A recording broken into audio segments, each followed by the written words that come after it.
Mr. Morgan. You seem chipper. Well, where there's life, there's hope, my friend. And? We've been thinking about our problem all wrong. All wrong. That's all. Meaning? All in good time, my friend. All in good time. Always the show, man.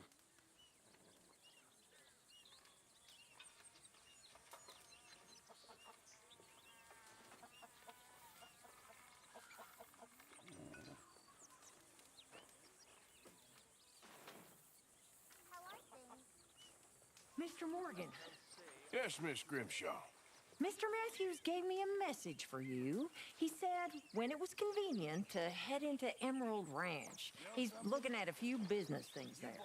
Okay. Oh, he'll find something too. He always does. Will you be well now, Mr. Morgan? I'm always well, Miss Grimshaw. Tough as a dead cow. Surrounded by icebergs. Slowly starving. And then the boat comes down with the plague. And men are dying like it's a race. The parson, he can't keep up with the funerals. We're burying them 2, 3 at a time, and there's 50 sharks. Chasing the boat just to feast on the corpses. This is a picnic. Tough. That ain't tough. Seeing sharks, that's a holiday. Tough as arriving in a new city. Both your parents newly dead.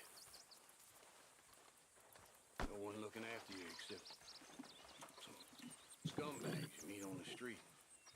Folks starving, people desperate.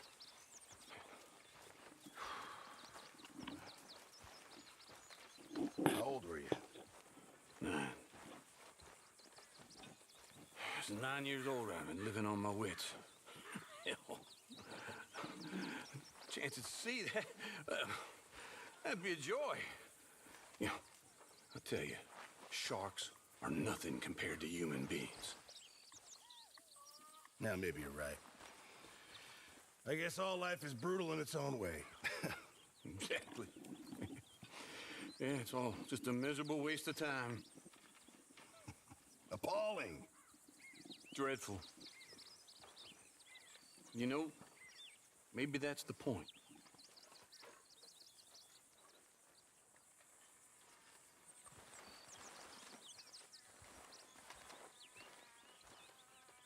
All right.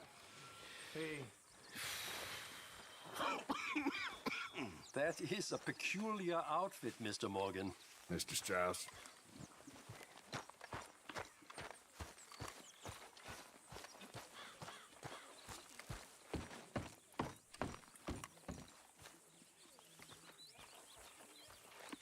You'll work it out, Dutch. You always do. Arthur.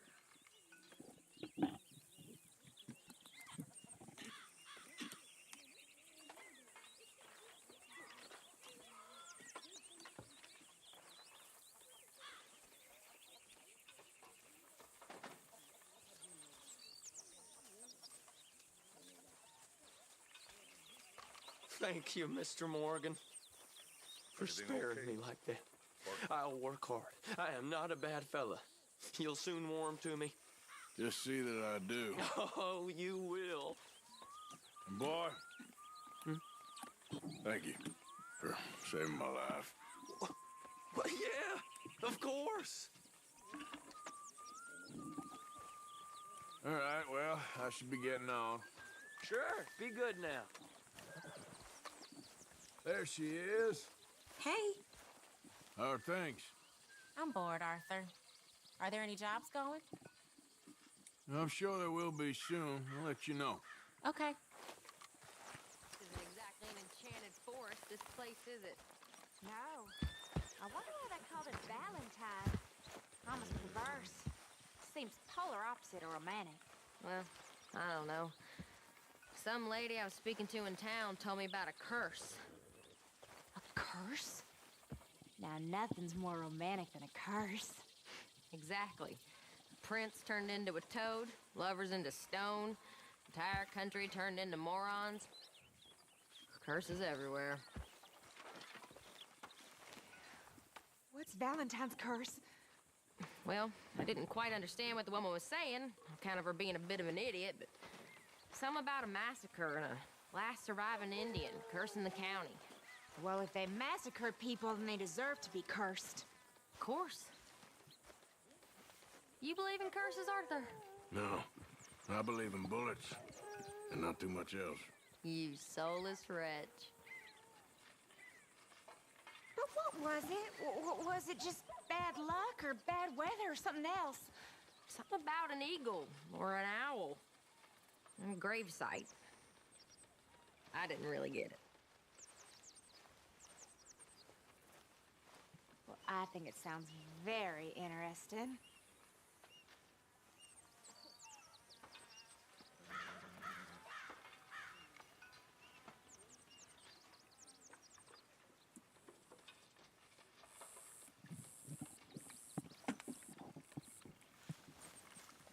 Mary Beth, I wouldn't even ask why you're wearing that. sometimes I wonder why you stick with us reprobates. Oh, you ain't so bad. Anyway, shouldn't put ideas in your head. All right, Arthur.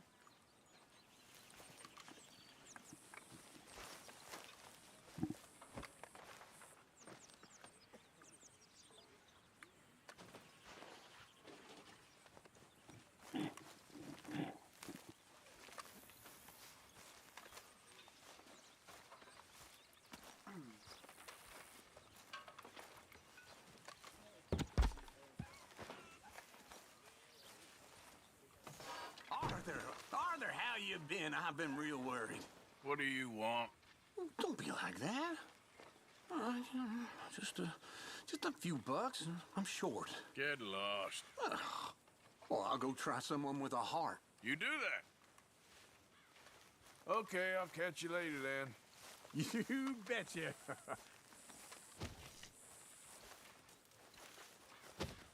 I would have given him a few bucks, man.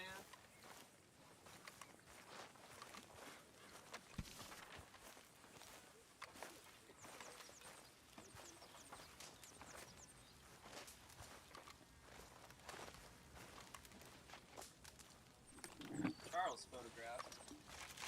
Never seen this. Wow.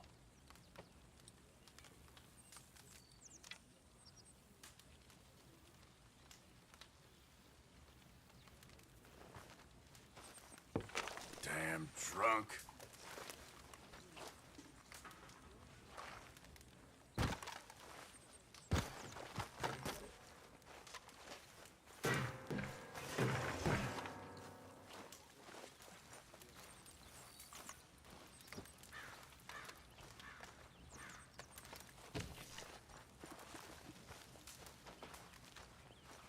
Hi there. Oh, hi, Uncle. Can I talk to you a minute? Why are you dressed so ridiculously, sir? Not ever. Just leave me alone, will you? You're pathetic. You're a pathetic man, John Marston. Don't I know it? There he is.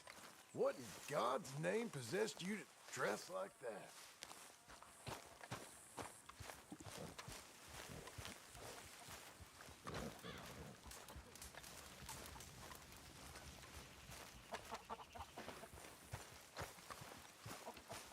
Hey, That's an interesting outfit.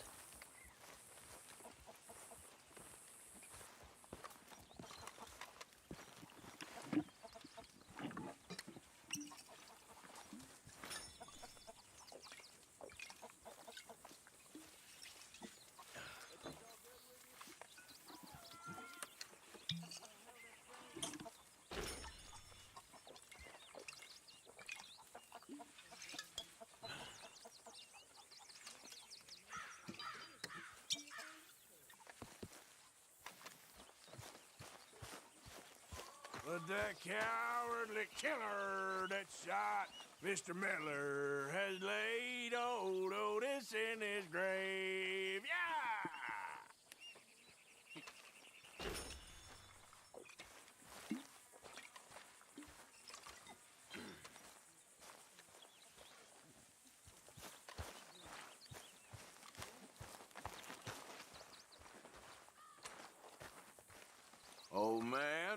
Well, hello. You doing all right? Well, good day so far. Good for you. Gotcha. Mom. Party light. Says it's party time. Come on, Mama, have a little party.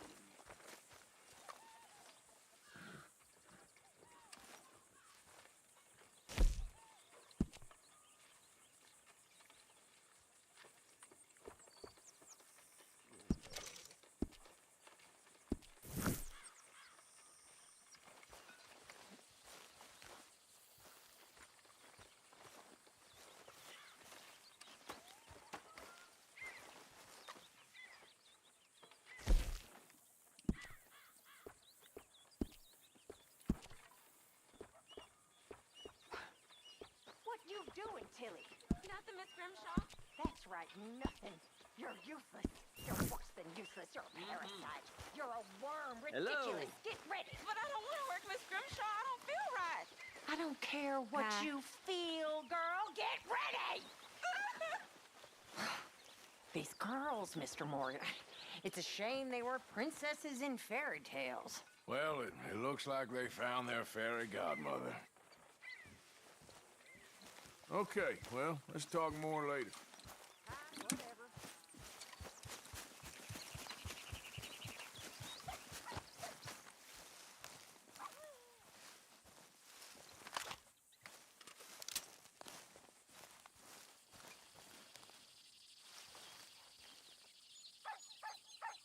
You're too close, Arthur.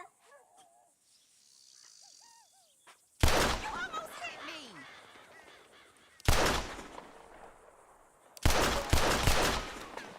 Damn, she's the strongest character in all of Red Dead. Oh, my lord.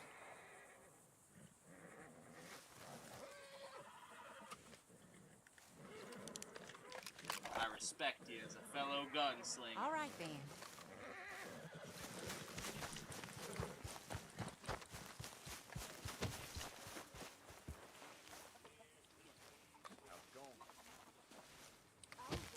Let's go, boy. I named my horse Journalism, and I can't remember why. You remember?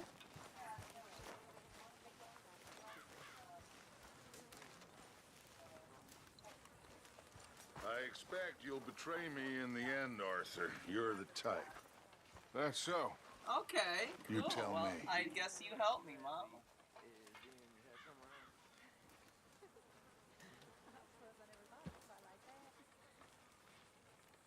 What is that even supposed to mean?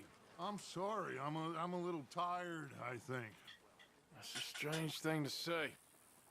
Well, I should get back to it. Fine. That's what you should say to somebody when you're concerned that they're going down a dark path. You don't say, "Oh, Gabriel, you've gone insane." You say, Just wash the blood off. Strange thing to say. That's what I say. You know, these hides and furs can also be done up into coats and boots and such. Beyond my skills, but there's a trapper that travels around these parts, Canadian feller, skilled tanner. He can make just about anything. You should drop in on him sometime. Yeah, I know. Thanks, Bill. Can't wait to taste this.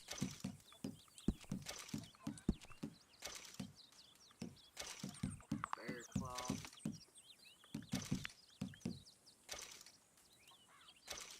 Okay, let's take a look. Thank you, Arthur. Do you realize you look like a backstreet butcher, Mr. Morgan?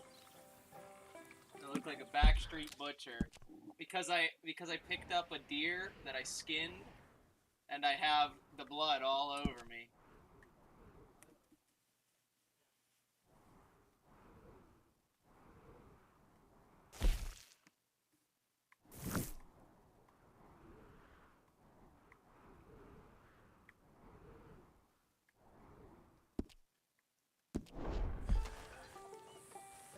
Maybe I ought to get a change of clothes. It's a little dirty.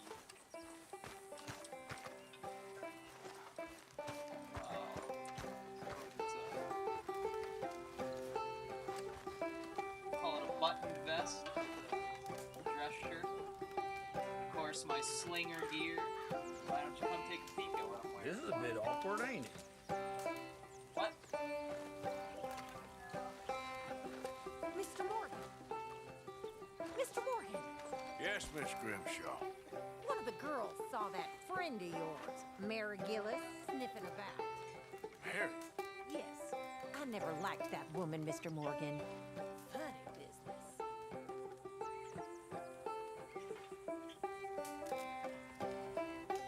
Anyway, I won't disturb you. Sounds good, Mr. Morgan. Uncle can play a mean banjo.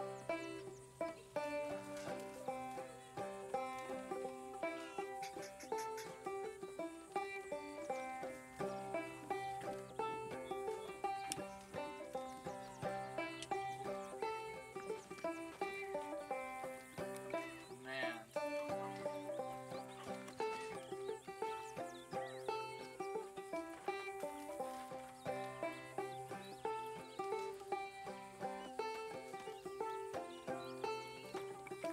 Uncle sure can play.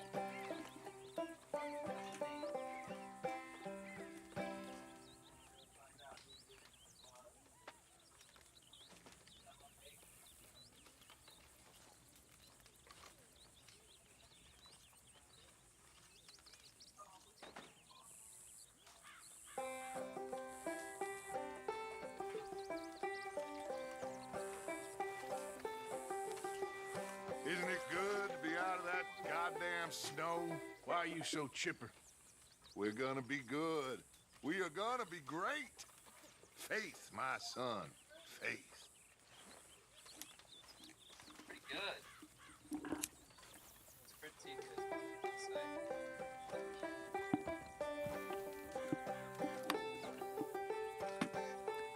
Uncle is jamming.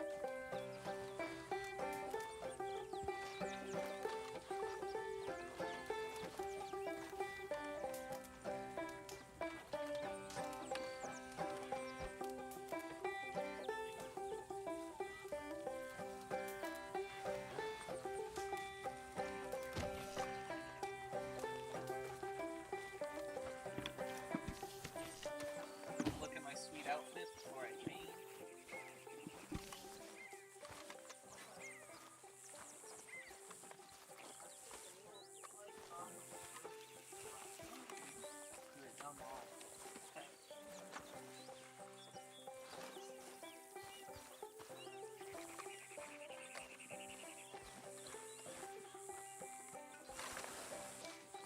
Dear Arthur, I've written this letter 100 times or more, and I cannot get it right.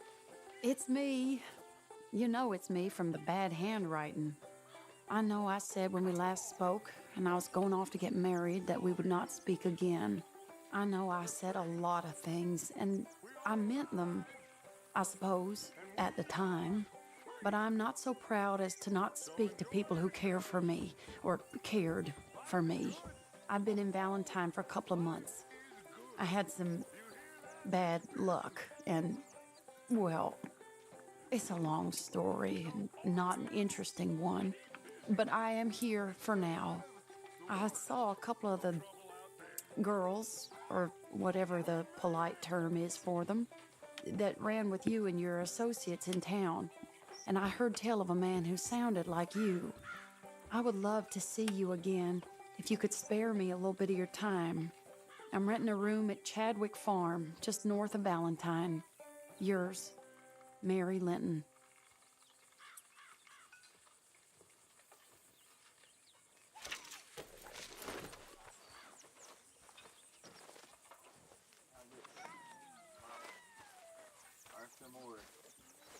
Arthur Morgan. And they were yelling at me because I cut the deer carcass off of my horse. Now my outfit's a little dirty. That's the realism of this game. If you keep going with it, like if I don't change clothes, bitch will start yelling at me to take a bath. Don't read none of that. Have fun. That's not my fault. Go ahead and blame me. Now ain't such a good time, kid. Guess it never is. Don't you say a word, Morgan. Well, that sure is a scene from an ancient tragedy, all right. Yeah, know it's someone else.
You got a deal, mama.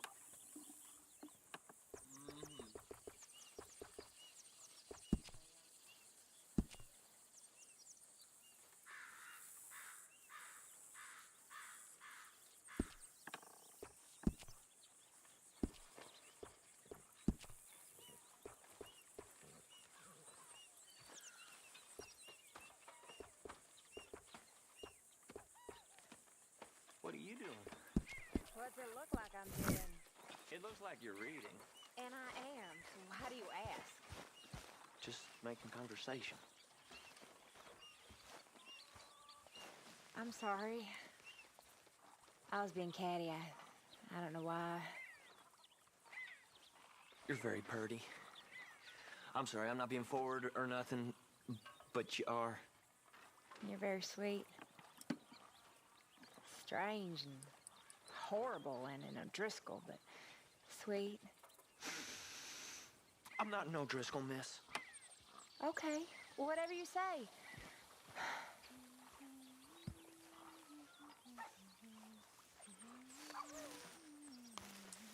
Howdy.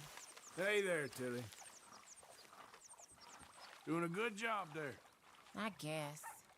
So don't let me disturb you. Okay.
Dying man! Stop it, please! I need Here, medicine. drink this. Or medicine? Oh, thank you, Jesus.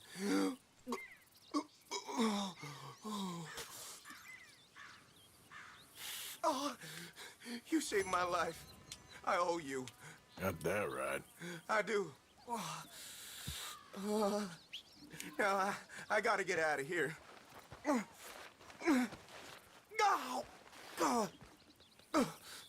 Don't much like it around here no more. Glad I could help. Keep your eyes on the ground, huh? Yep. Yep.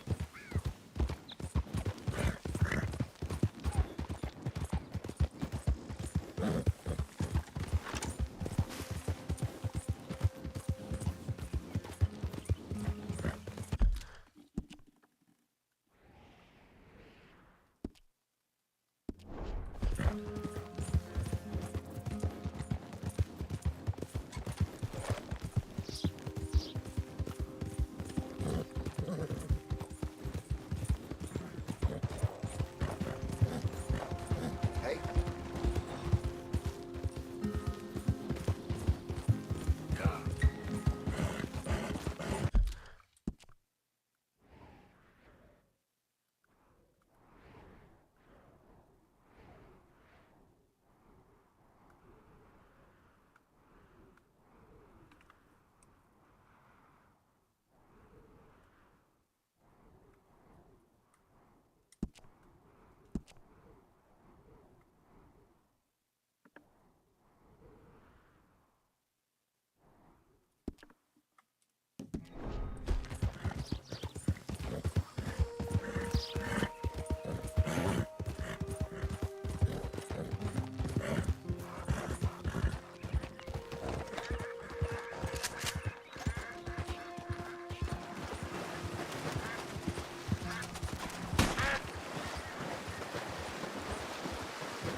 Giddy up.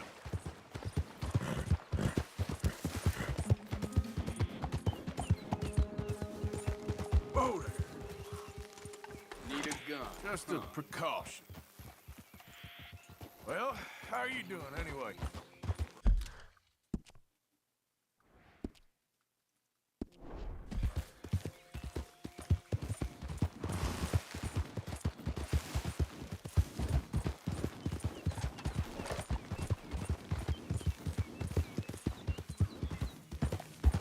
Yep.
everybody. Give me your Now, stuff. I'm sure you rich folks won't mind parting with your money.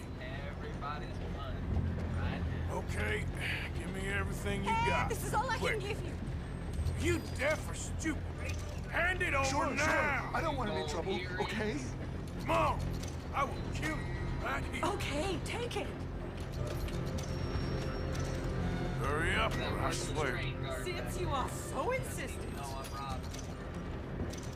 Thank you. Ladies and gentlemen. Now then. Now, I'm gonna need everything you got on. Here, take it. Damn it! Hey, move up. Money. Money now. You deaf? I said hand over what you It's got! yours. You got some tough guys, huh? So what happens? Tough guys. Please, no. Oh, tough guys here. Serve money. This can't be real. I'm gonna watch you rock!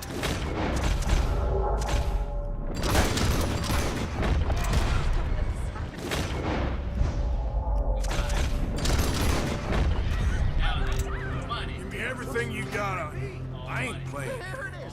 Here it is! It's all here! Money. Give it to me. Money. Take Money this. now. I've got nothing else. You deaf or stupid? Hand it over now! I hope you're ready to die! Ah! Don't laugh. Got this money. Get out of here. Give me your money. It ain't worth dying. Here, take it! Hurry up, or I swear. Okay, okay. This is all I have.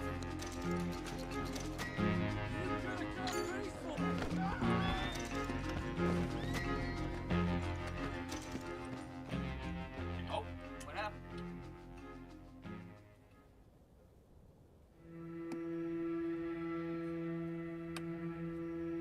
I'm dying.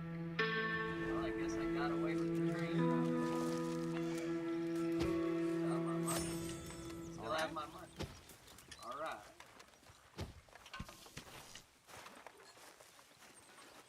All the way back to camp. No.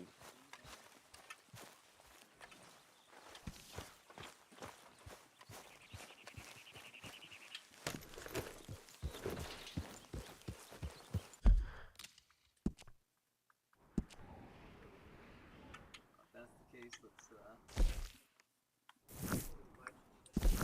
Why'd I do what? Map?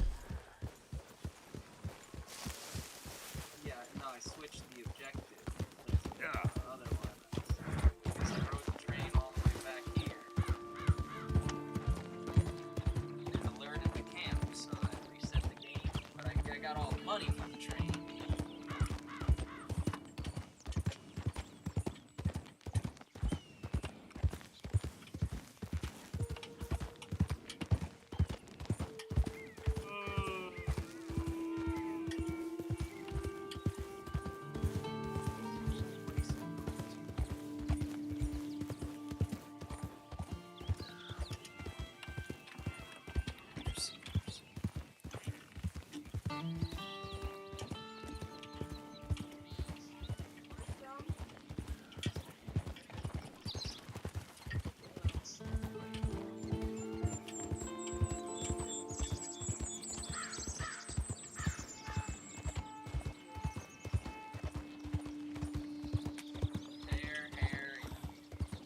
Made it.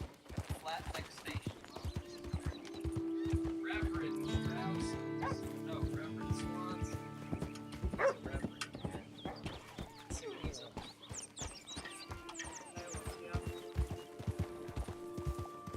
Let's see.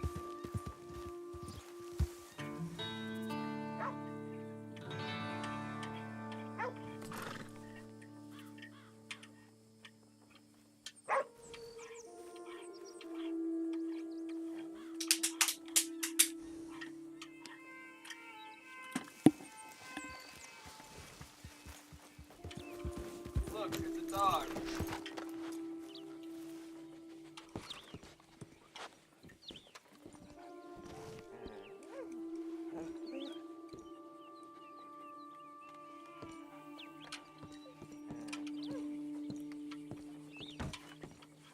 Mr. Morgan, I took your advice, sir. I took your advice. Then your god has finally deserted you. What you talking about? I took your advice, sir. I have removed myself from Morpheus's embrace.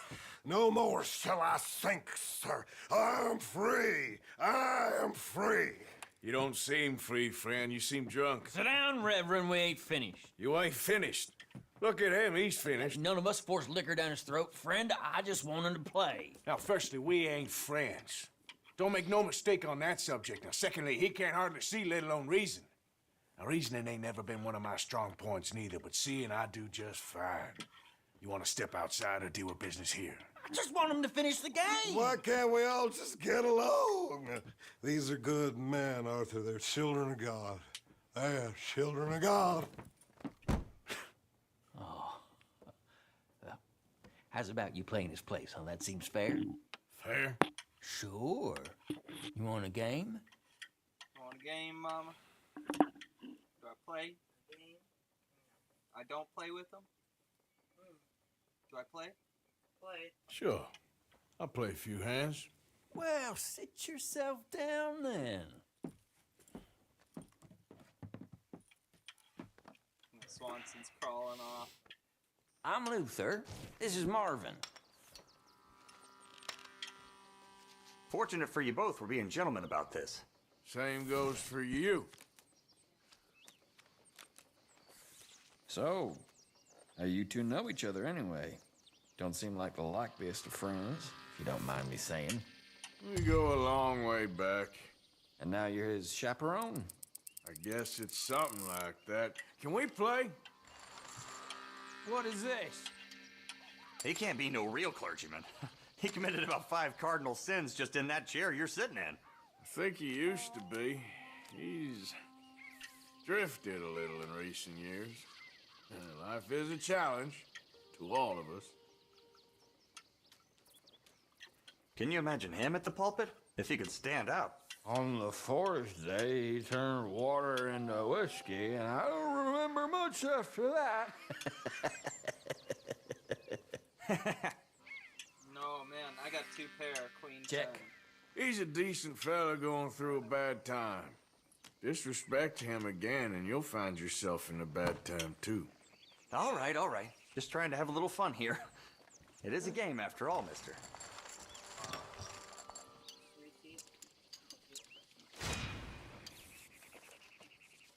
Let's go here. Are you kidding me? Big huggy. King and a 7, that's good luck for sure. We're going $2. Okay, let's have some fun here. Damn it. Oh, come on. Let's see then. Here. Not looking good, huh? Shit. Shit. Well, gentlemen, time to move along.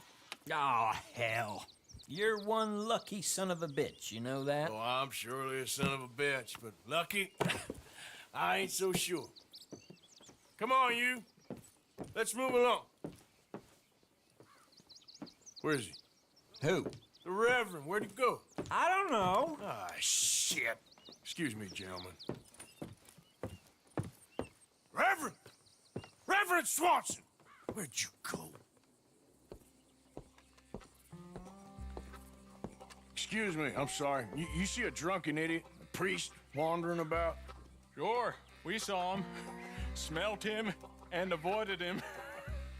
He went that way, I think. Thanks. Guy looked kind of crazy, mister. Well, you have no idea. Reverend! Over here!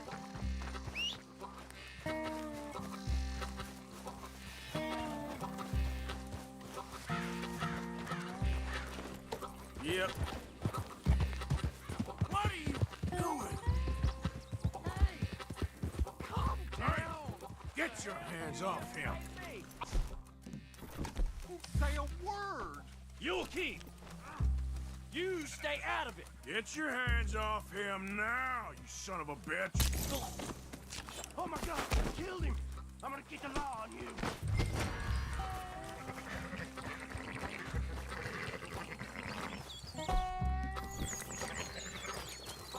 Hey, you, get back here.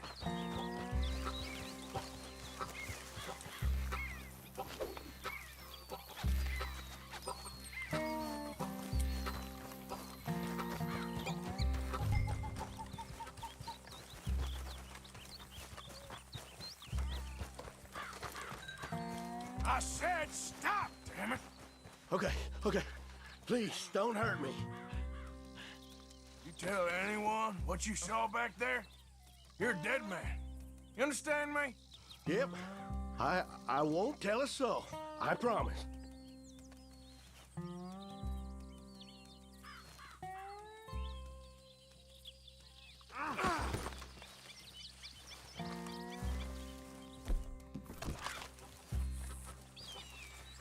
Reverend, get off the damn tracks!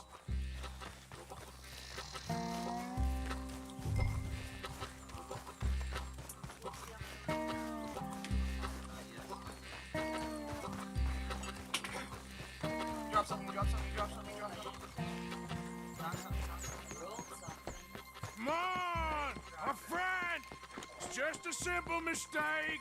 You can still be saved.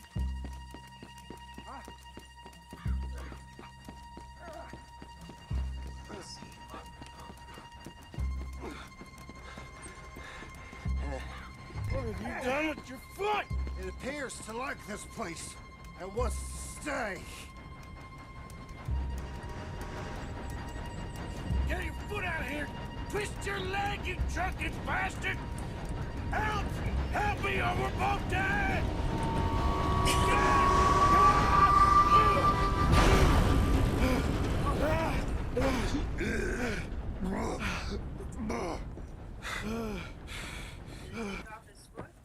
No, we got it out. Thank you, sir. Oh, no, you don't! Oh, no, you don't! What the hell is wrong with you? What the hell is wrong with you? Throwing me off a bridge like There that? was a goddamn train, you crazy bastard! Have I been bad again, Mr. Morgan? I'm sorry. I wish I was different.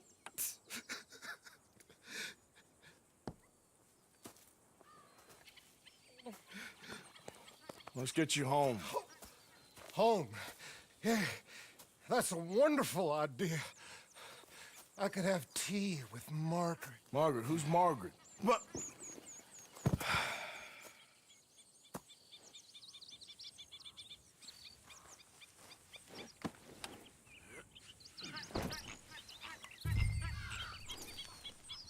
Close the drapes.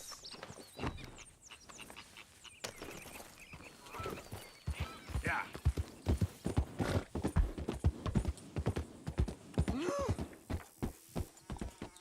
Get up.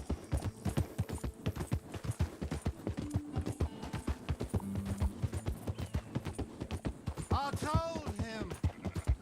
What are you mumbling about now?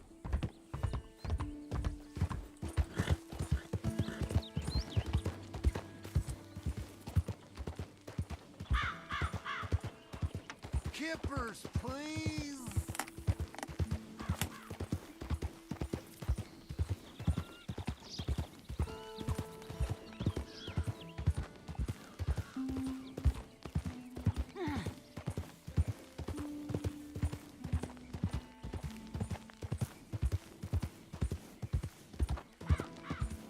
Margaret.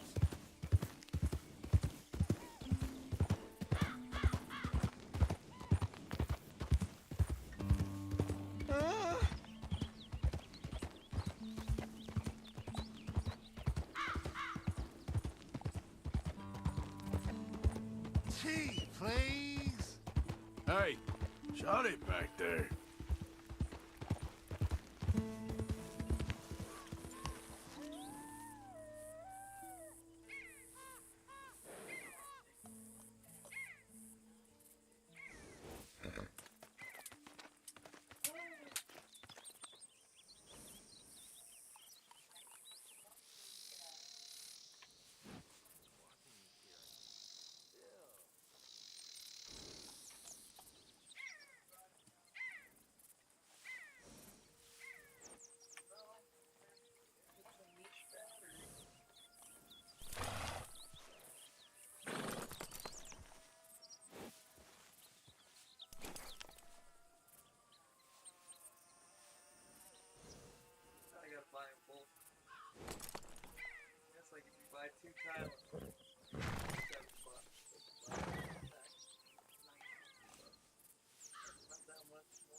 was wondering when he'd show up.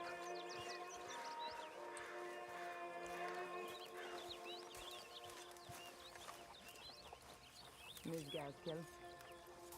Hello.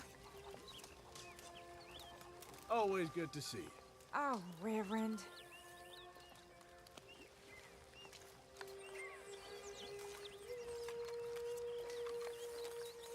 Hi, Pearson. Somebody had a good time. Helping of this.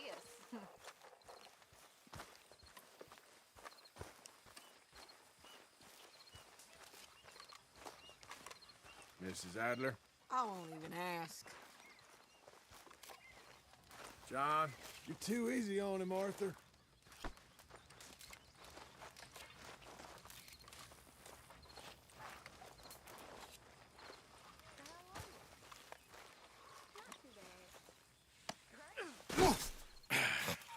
You better sleep your way to salvation, my friend. Oh, what happened? Just the usual.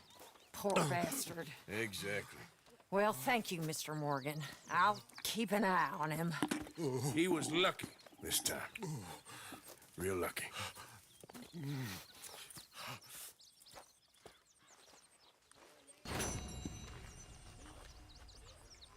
How's things? Hey, Arthur.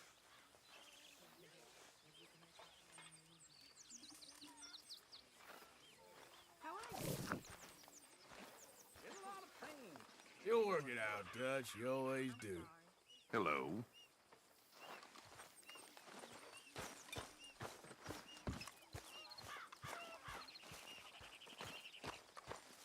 Gentlemen. Hey, how are you? Hey, Uncle.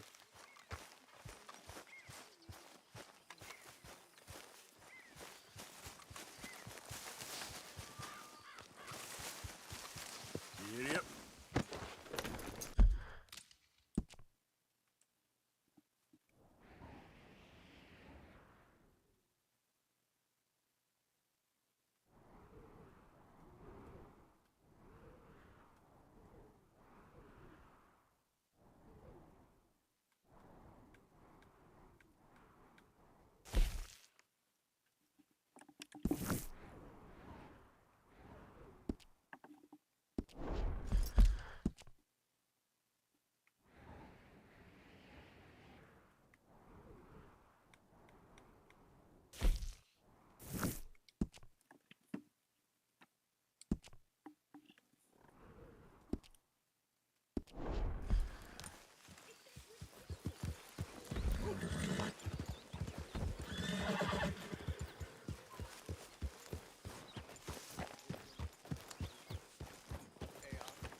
Look at what we snagged! Dutchie stuck.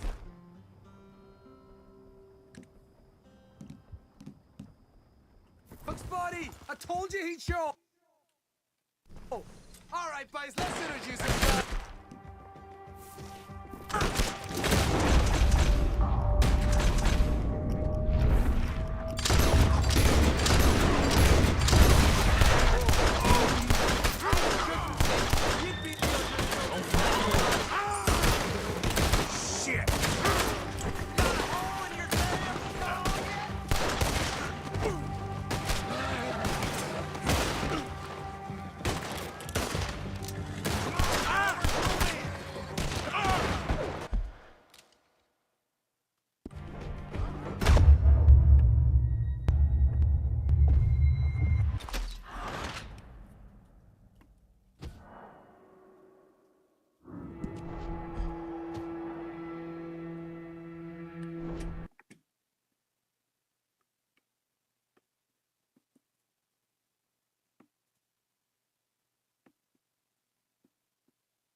Introducing Grammarly, like you've never seen before.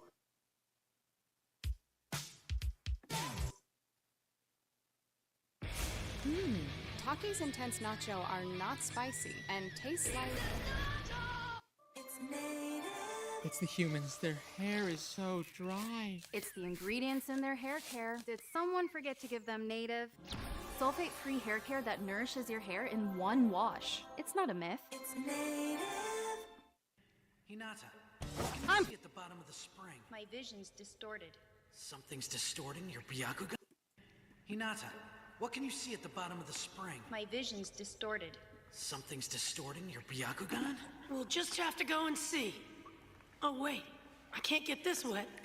What's the big deal? Why does it matter if your scarf gets wet? It is a big deal. This scarf means a lot to me. Oh. I don't think you'll need to take it off. When you touch this water, you don't get wet. Wait, hold up. What do you mean, don't get wet? It's not water if it's not wet. Not necessarily.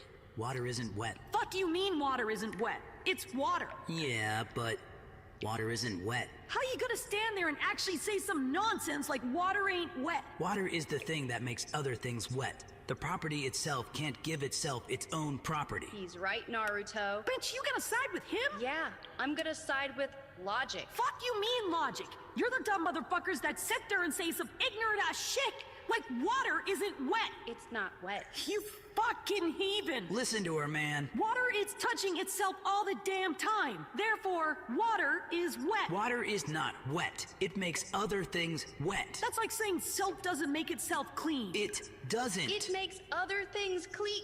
Jesus Christ, I can't talk to him, Shika. Your logic is predicated on the fact that this physical object isn't a physical object that touches other objects. Therefore, you're stupid. You're basically saying dirt is dirty because when you put it on something other than dirt, it makes it dirty. The dirt itself isn't dirty and water isn't wet. You're not wet. Fucking right about that. If the thing itself is touching itself, it has that property. Am I fucking speaking Chinese? It has to be something else. Why? Because it can't make itself itself. Lord help us. Y'all are all really saying water's not wet? Yes! Y'all can miss me with that shit. Out of your damn mind. Is water wet, Mama?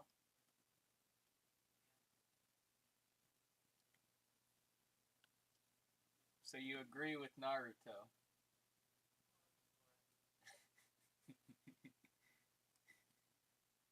Feeling devious tonight. What's this one?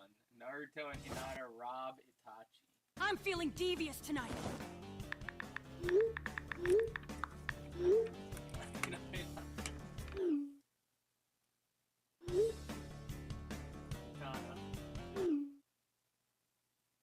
Are you fucking serious? Oh, hell nah.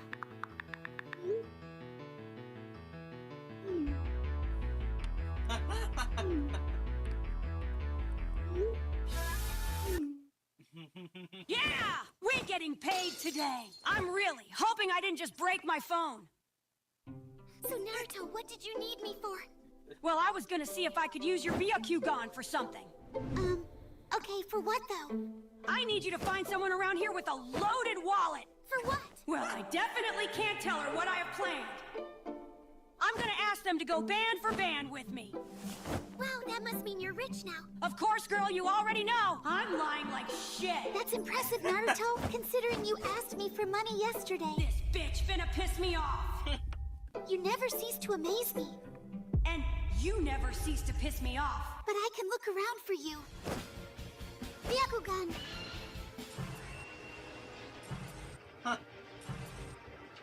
Damn, 8 inches is wild. I said 80,000 is wild. 8 racks? Who in the hell got 8 racks? Ibiki-sensei. That 6-foot-ass unit. Next! Byakugan.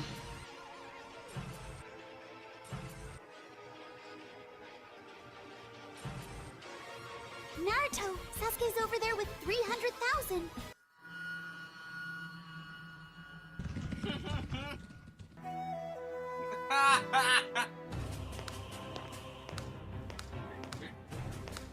Hey, Sasuke, I don't give a damn about your new look. What's that, a transformation? No. Looks maxing?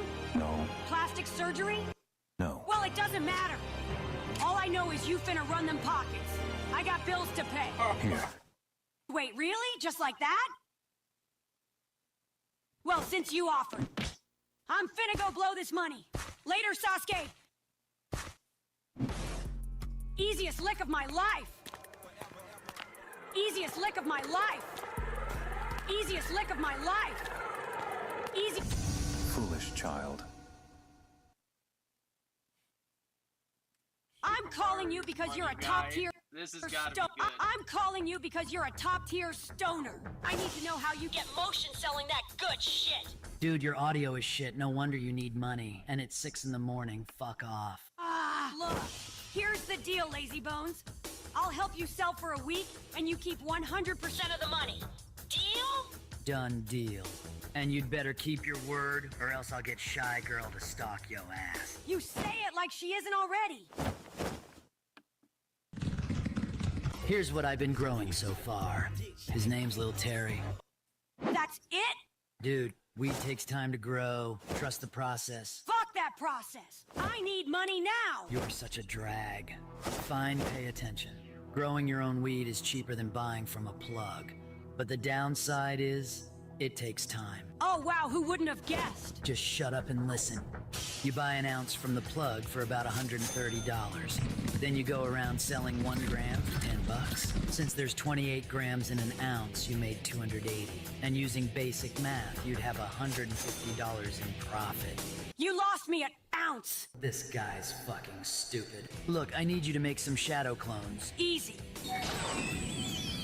Good. Now you four go find some clients. All right, what now? We go pick up the goods. Yoshino, my man. Let's cut to the chase. I'm selling this shit for $265. $265, huh? Let me have a look. Depends. You got the cash? I need to strike a good deal. Yeah, but I have a better deal. All right, sounds good. Let's $130, plus 50% of the profit from my Terry farm. This is an offer you can't miss. Right, Naruto? I mean, I guess so. You are fucking selling. Shikamaru. Your deal sounds good so far, but I'll need 100% of that farm. What? That's some bullshit. That means we wouldn't get shit out of it. Right, Shikamaru? Deal.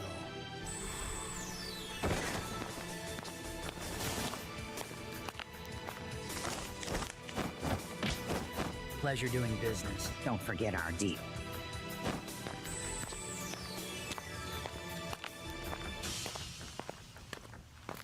Dude, get up. We got a bag to chase. What the fuck would you do that for? That farm could have made enough to pay my rent. All right, just wait. Wait! Nothing! You just sold my back. Get that fuck shit out of my face! What if I told you this isn't my only farm? Yo, Pops. Yo. How's the green doing? It's full of life in here, and business been booming. Yo, Chicago, you got a batch order. Sorry, gotta go, son. That's why you gave Shino that farm. Whole time you got some better shit. It's all part of the game. Now I need you to release the shadow clones. Yeah, I'll buy one. The fuck? Yeah, I need a refill on that shit. Hey, aren't you the one who shot me last month? Fuck yeah, we got clients. How many? They each found 9. That leaves 1 last gram. I'll figure that out later. Right now, we gotta sell a G to our clients. Holy fuck, dude. Let's go sell this last gram. This ghetto-ass street, we finna get shot up! Keep talking like that, and you will. All right, look, you wanna buy this gram or not? How much? $10. $20, you furry! Y'all taxing like shit! Dude, what the fuck? I'm just trying to get more money, damn! What the fuck, Naruto's? All right, y'all, listen up. Put your money in this bag. Fuck out the way! Oh yeah, we paid. Good work, me. We gotta bring this over there quick. I need y'all to make a Rasengan. Easy.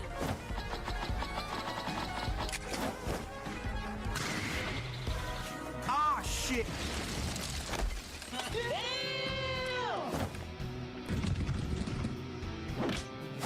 I'm finna blow this money on God!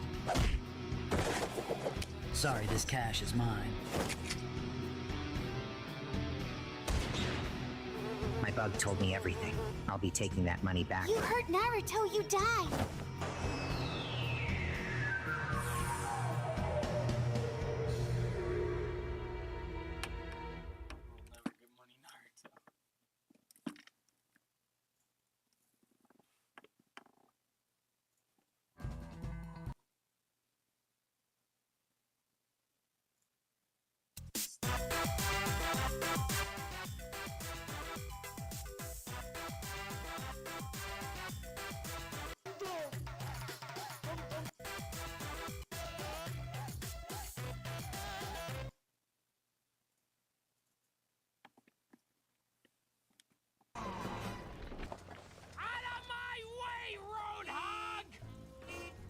Wow, Gilbert Gottfried! What are you doing here? I thought you were dead!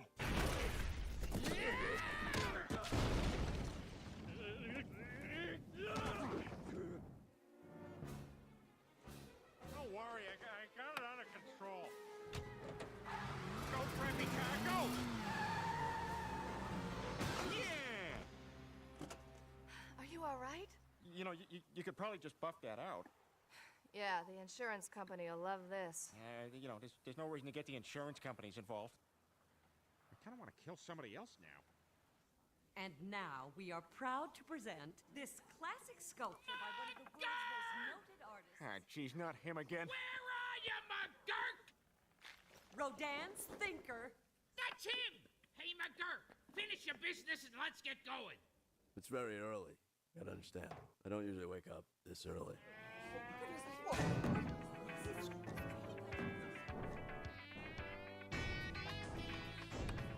Halt! That statue ain't going nowhere! McGurk, get rid of this bum. Oh, yeah? Him and what army? And now I'm gonna punch you. How the hell are you gonna do that? Ta-da! You just hit me. I know, it was cool. Ow! Son of a... Holy crap! Superman? Oh my God! Look what you made me do! Don't you look happy? Don't worry about it, Lois. I need money for sympathetic reasons, and I have no other option than crime. The horse is here. I don't know what to do now. Confusing, ain't it? I got me a new stable ball. Ha! Not now, Gazoo. I want to be alone.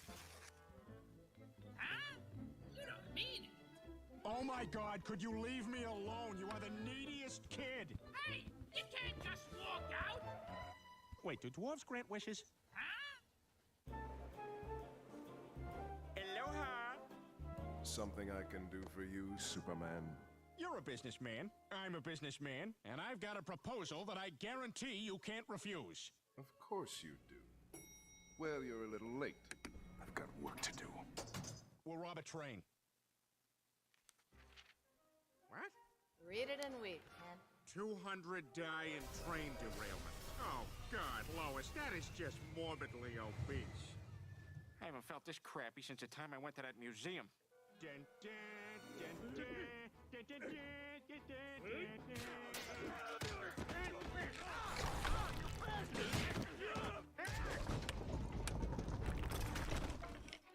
ah, the bones in my nose! All right, just take it easy. Just take it easy, man. Everything's cool. You... Right here, dude.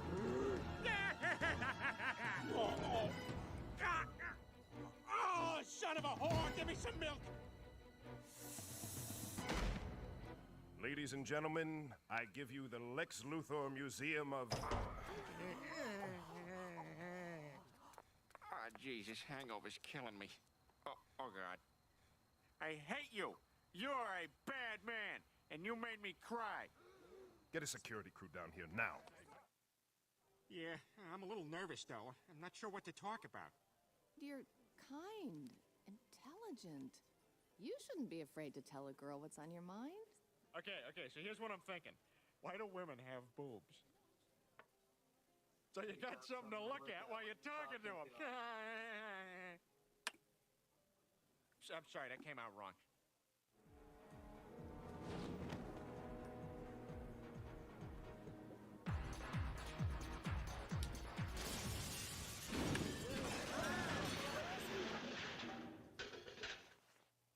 So, you guys like to party?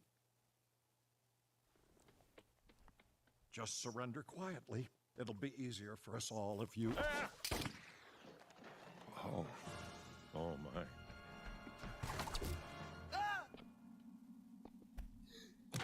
Sorry. I thought you were the district attorney. The important thing is you learned your lesson. Batman, what do you think you're doing? I gotcha. Uh-oh.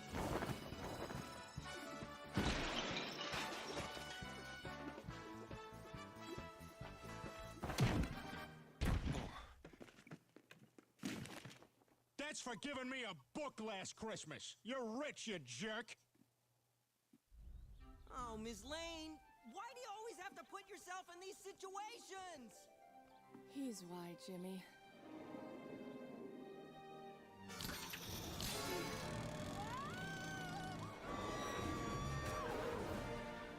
You okay? Don't you worry, sad little girl. You always catch me when I fall, Superman. Besides, how else am I supposed to get to know you better? Lois, I'm gay.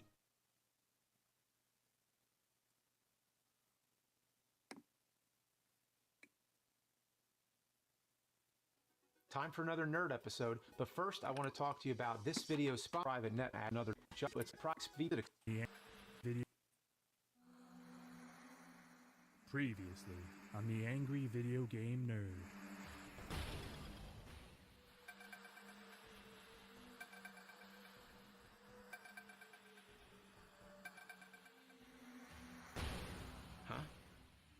Warning, do not play track 1 of this game CD on any audio CD player. Why not? I have to find out.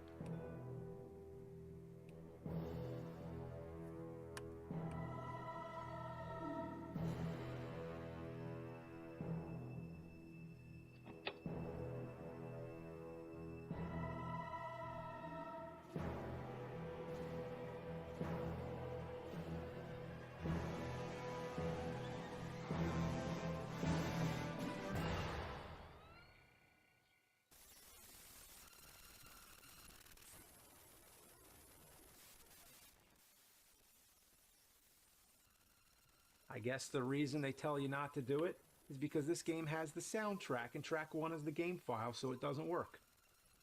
Anyway, today we're going to play A Town with No Name, but first we got to talk about the system it ran on, the Commodore CD-TV, which was basically a home computer and a CD-ROM drive crammed into an aluminum coffin. Know what CD-TV stands for? Compact disc television? No. It actually stands for Commodore Dynamic Total Vision. Wow. What a shitty, redundant acronym. Because it's the Commodore CD-TV, which means Commodore Dynamic Total Vision. Kind of like how DC Comics is technically Detective Comics comics. Ever notice that? Alright, I just gotta go get my CD-TV somewhere over here. Telegames, Coleco, Famicom. Where is it? I don't have a CD-TV right now to play it, although the CD-TV is basically the same as the Amiga 500 PC, which I also don't have, but Town with No Name can be played on anything using the Amiga Advanced Graphics Architecture chipset, as found in the Amiga CD32. You gotta be kidding me.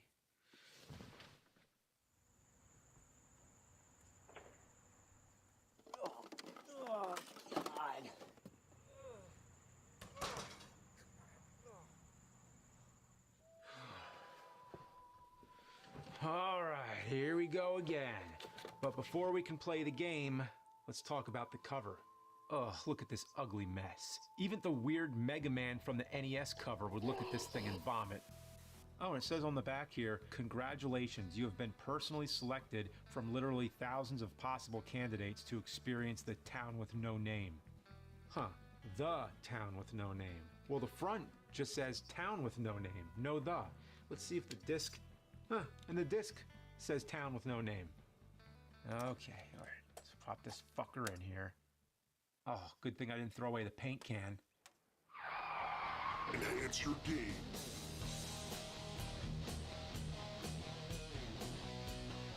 Enhance your life. Become a true CD32 master and reach a whole new level of gaming excellence with this brand new add-on sold at these fine retailers.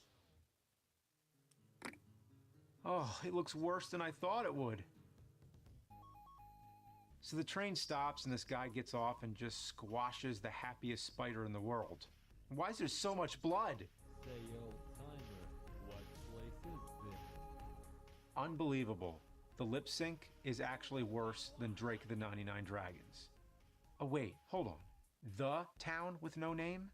Okay, so if we assume that the title in the actual game is the one that's correct, that would mean the back of the box is correct, but the front is wrong, which is actually worse. The disc is wrong, the spine is wrong, and let's see what it says inside the manual. It says, nothing! The Town with No Name, more like the instructions with no words.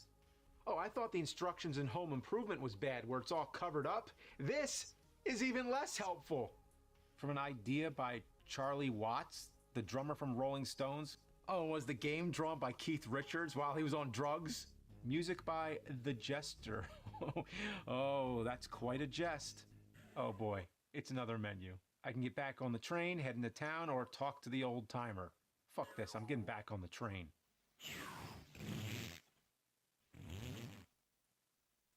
Come back, Shane. He shot a kid?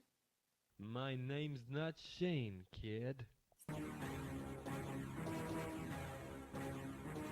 This is just... boy, that's a new one. I thought I was hallucinating. I thought it was the paint fumes coming from my CD32 add-on, but no, it's the game. So here it is, for real this time. So you walk into the town and some asshole immediately starts shooting at you. From what I can tell, he can't kill you, so all you have to do is click on him. Dang, that's torn it. Ugh. For Fred fuck's sake, what's with all the blood? This game has more blood than Mortal Kombat, and the front of the cover says entertainment for all ages. Where's the ESRB when you need him? Turns out the guy you killed is the little brother of Evil Ebb, the leader of the Hole in the Head gang, and now he'll stop at nothing to hunt you down. So on to yet another menu. That's pretty much all the game is, navigating menus. It's basically Plumbers Don't Wear Ties, but in the Wild West, and way worse, believe it or not. All right, let's go get a drink at the saloon.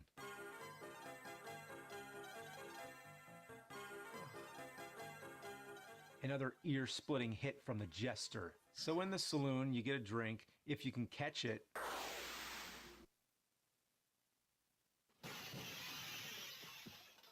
You can also play this shitty card game. It's just 3-card Monty, but you can't get out of it until you played 3 whole games of it, and it goes on forever. You can also go upstairs and check out the rooms. One room has a hooker that you can sleep with. Yeah, entertainment for all ages. Oh no, what a time to discover I have a hygiene problem. But she'll reject you until you take a bath. And then...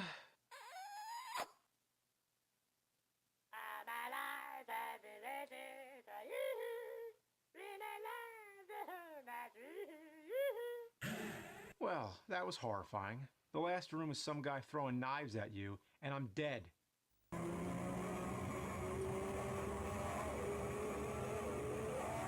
Well, the Evil Dead reference is a nice touch, but trust me, you're gonna get sick of it. Oh, cool, I'm back at the beginning. At least Plumbers Don't Wear Ties lets you start where you left off, but this game has no mercy. So after playing through the same shit over and over, I found out something. Basically, all you have to do to progress the story is to walk into a location and then leave. Every time you leave, you get a cutscene with the Back to the Future font for some reason. I guess because the third Back to the Future takes place in the Wild West. Then a new guy comes to town and you duel him. You don't need to do anything, just walk in, walk out, and that's it. Each location has absolutely no bearing on the story except for the saloon, which we'll get to in a bit. They're just pointless diversions meant to waste your time. There's a store with this creepy fuck who sells you a special offer. Step right up, sir. Step right up and take advantage of today's once-in-a-lifetime, never-to-be-repeated mega special offer. Yeah, a special offer. It's one baked bean.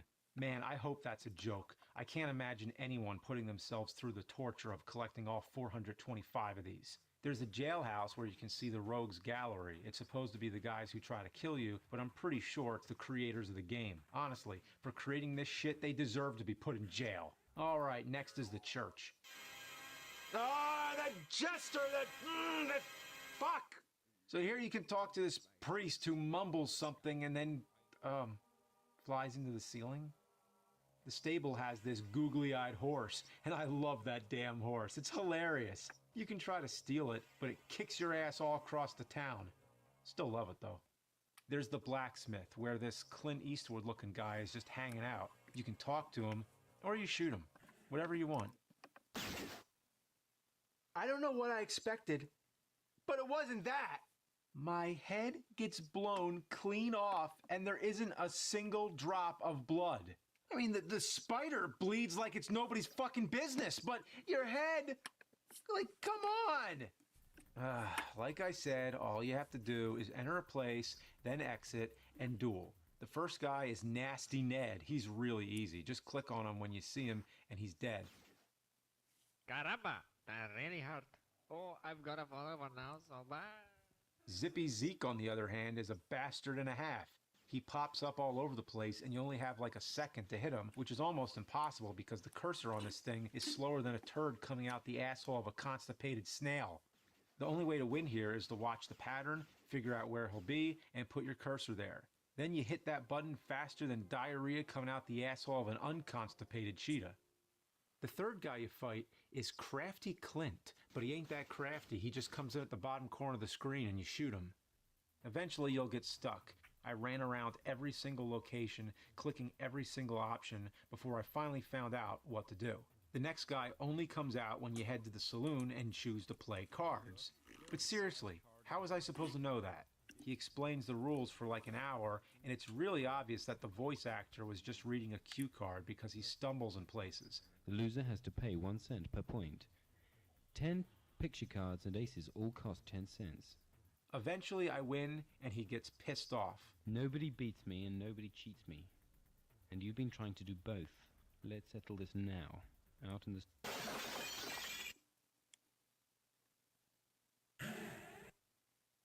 And then I'm back at the beginning again.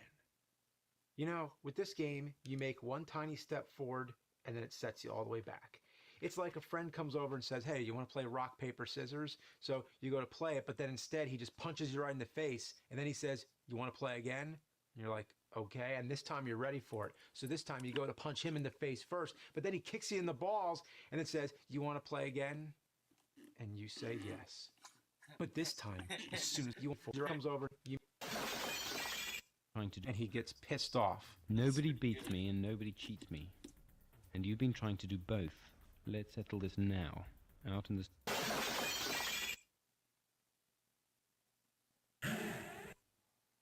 And then I'm back at the beginning again. You know, with this game, you make one tiny step forward, and then it sets you all the way back. It's like a friend comes over and says, hey, you want to play rock, paper, scissors? So you go to play it, but then instead he just punches you right in the face, and then he says, you want to play again? And you're like, okay, and this time you're ready for it. So this time you go to punch him in the face first, but then he kicks you in the balls, and it says, you want to play again? And you say yes. But this time, as soon as the motherfucker starts talking, I shoot him! Oh no, this waistcoat is ruined. So now he's dead, and it plays a dramatic cutscene. Do you have the right time, old man?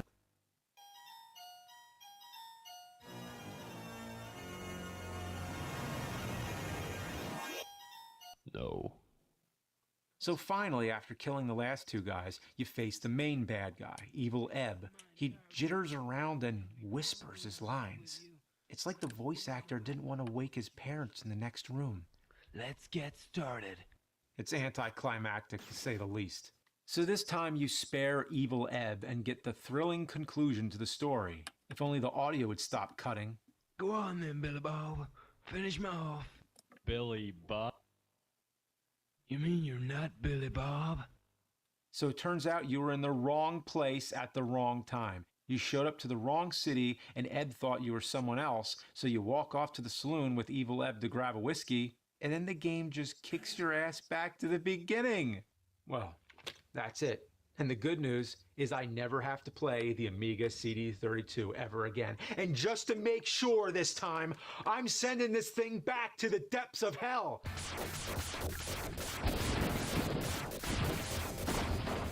Hadouken! Hadouken! Hadouken! Hadouken! Hadouken! Fiddle! Fiddle! Fiddle! Rock! Fire! Fire! Fire! You know what? Fuck this digital shit, because this thing needs to be destroyed for real. I'm not joking around. I'm going practical. I'm gonna do the real fucking deal.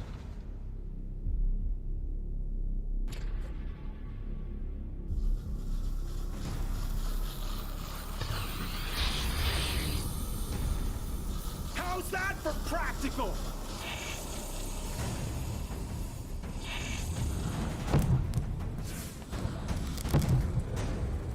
Yeah! Burn, baby, burn! Yeah!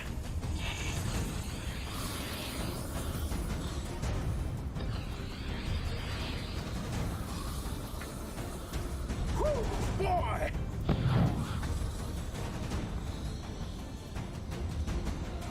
Yeah!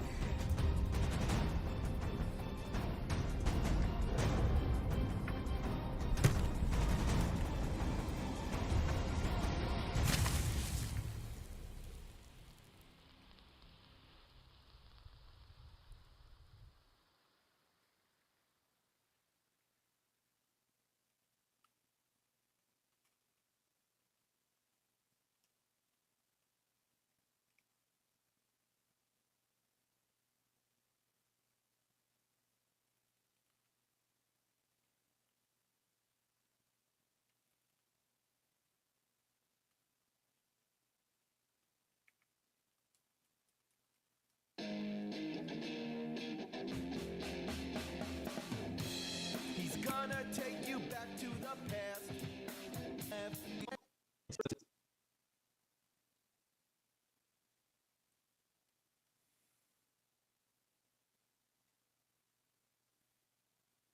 The other characters who you're not playing as are still walking around. Could be the joystick, the trippy times, making it applications. The number might have been as much as 10,000. But anyway.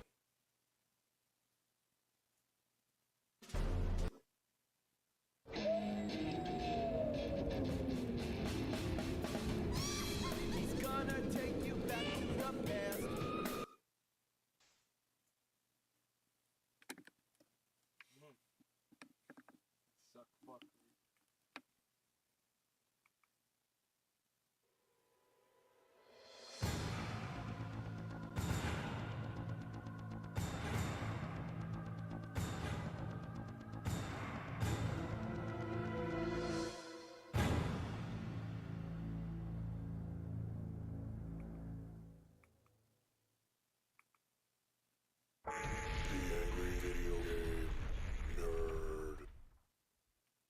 Capcom is a name that needs no introduction. In the 80s and 90s, Capcom was one of the most dominant companies in the arcade and home console market. You'd be hard-pressed to go somewhere in public and not see a Capcom machine or one of their games at somebody's house.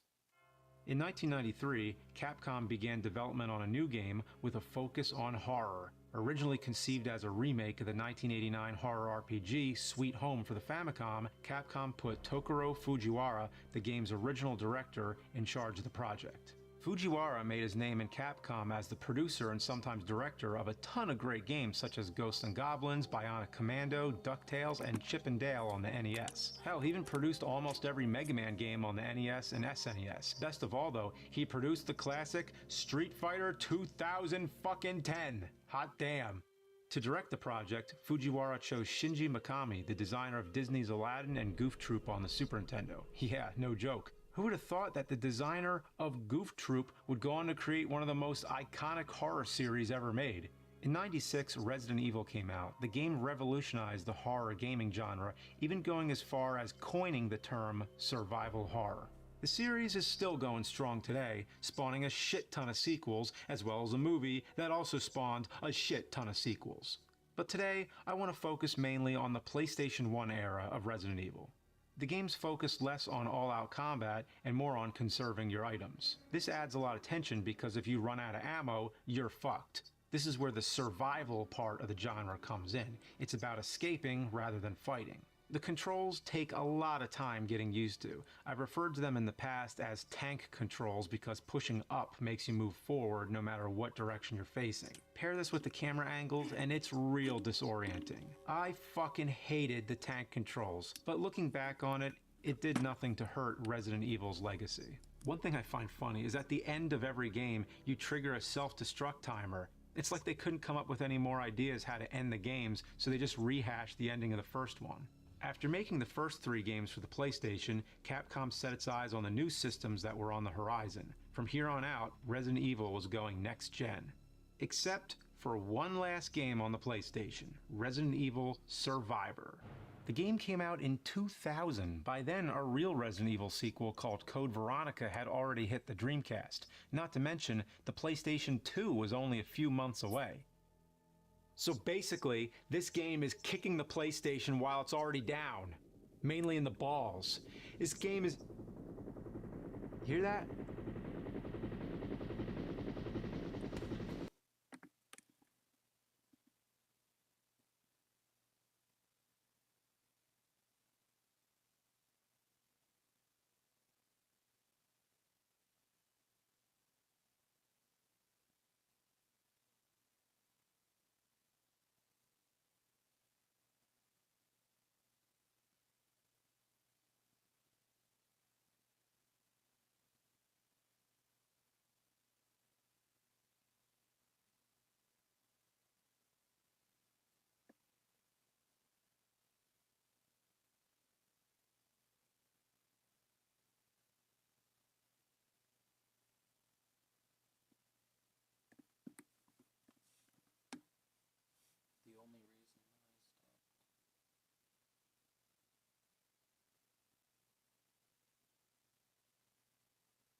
Travel with the kid while they're young, but while only when they get consciousness. Too young right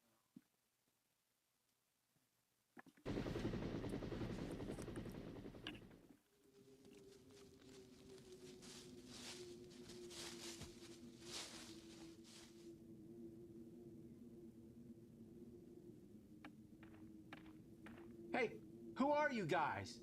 And why are you in my yard? Hello? Hello? Hello? Hey! Come here!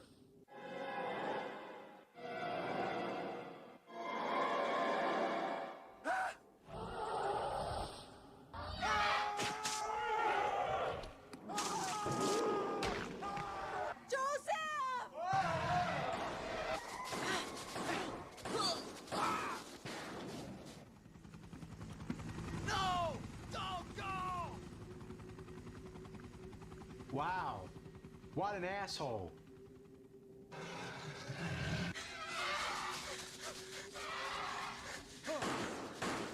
Jill, run for that house!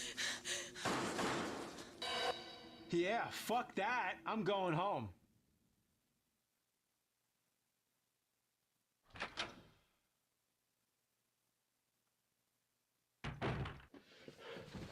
You see that shit? Well, I guess I gotta explain. The Umbrella Corporation, they moved in next door, set up a secret lab, and now there's monsters and stuff.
Yeah, fuck that. I'm going home.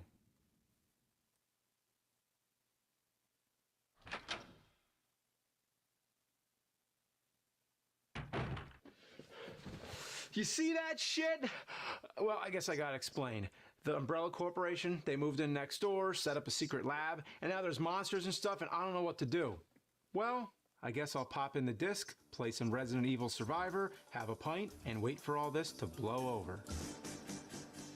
How's that for a slice of fried ass? So here we are, Resident Evil Survivor, the turd of the series. The unplanned turd when Capcom shit their PlayStation pants beyond any hope of cleaning. So bad they had to throw it away. The game starts with a wall of text that takes forever to scroll. Even the narrator doesn't have the patience to wait for it. He reads most of it before it even hits the screen. To wipe out the entire city. However, this was not the only location where an outbreak occurred. Then the cutscene starts, and man is it ugly. Just look at the intros for Resident Evil 2. At the time, these looked great, and this came out 2 years before. So this guy's seen hanging from a helicopter, falls off, and the copter crashes. Then that same helicopter shits another guy out. Seriously, look at this. The helicopter's on fire, and this dude just shoots out like a turd with an explosive fart behind it. And there's your main character, Helicopter Diarrhea. What a lame character. He looks generic, and his clothes are that particular shade of mold-covered shit green. Man, how many times can I talk about shit before I even played the damn game? So the game starts, and it's in first person, which seems like it would be awesome. Yeah, a first-person Resident Evil game sounds like a great idea on paper. Too bad it's on toilet paper. You know, I've probably talked about shit more times than I've actually shit.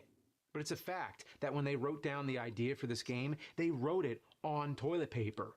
toilet paper that was already used. All right, let's get on with this. The main problem is they kept the controls of the other games. Also, to fight, you have to hold down R1 and move a cursor on your target. The game was originally made as a light gun shooter with GunCon support, but that might have made the game somewhat decent, and that's obviously not what they were going for here. You run into an alley and fight the first zombie, and it's awful. You shoot him 4 times, he falls awkwardly and shits a key out. Seriously, look at it.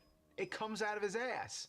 You know, I'm starting to notice a trend here. The zombie shits out a key, the helicopter shits out the main character, and Capcom shit out this game.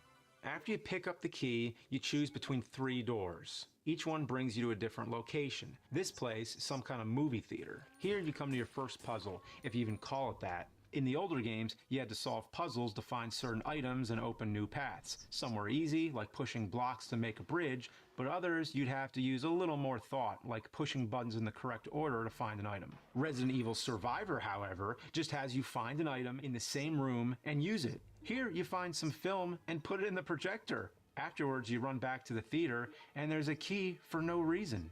So you get the key and leave the theater. Then you encounter some zombie dogs and a ringing phone. The phone hang up? How about the fucking game turn off? At this point, the game starts throwing a variety of enemies at you, but you always face one type at a time. There's a mix of monsters from the first 3 games, like these jumping lizard guys called hunters, giant spiders, birds, and lickers. Yeah, that's their name because they have a giant tongue they lick you with. Real clever. Sometimes you run into this big asshole. At first I thought he was the boss, but he's so easy and he shows up a lot. At one point you're walking in this dark cave or something, and there's like 10 of them. They give you ammo when you kill them by shitting it out, of course. The same guy shows up in Resident Evil 2, but there, he's scary. He stalks you all throughout the second scenario. He even transforms in the end and becomes the final boss. But here, he just walks around like he's lost and lets you shoot him. Seriously, I kill every one of these guys and barely ever take a hit. So anyway, I head into this library and there's this tiny bald guy who calls you Vincent. He tells you that this is all your fault and then he runs away.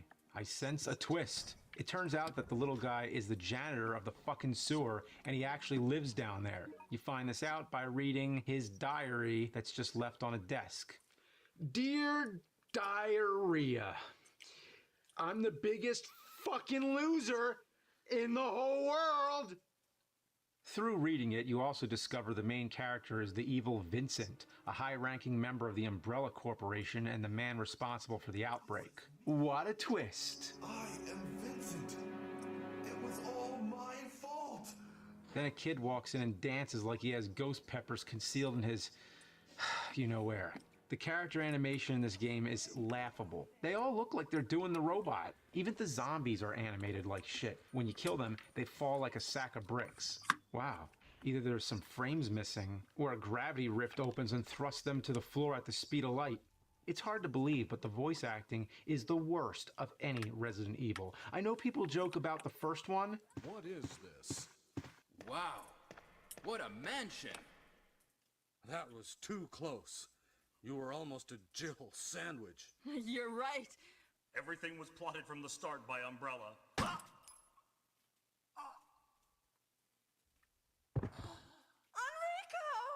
But listen to this. Oh, can you hear me? Who are you? What are you doing? Answer me! Umbrella. So this is where the city is controlled from.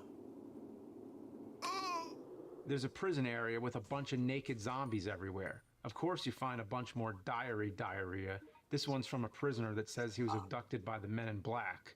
Oh, does that mean Will Smith and Tommy Lee Jones work for Umbrella too? After the prison, you go into this office building and get to see probably the funniest cutscene in any game ever. It starts off with a voice message from Vincent's mom.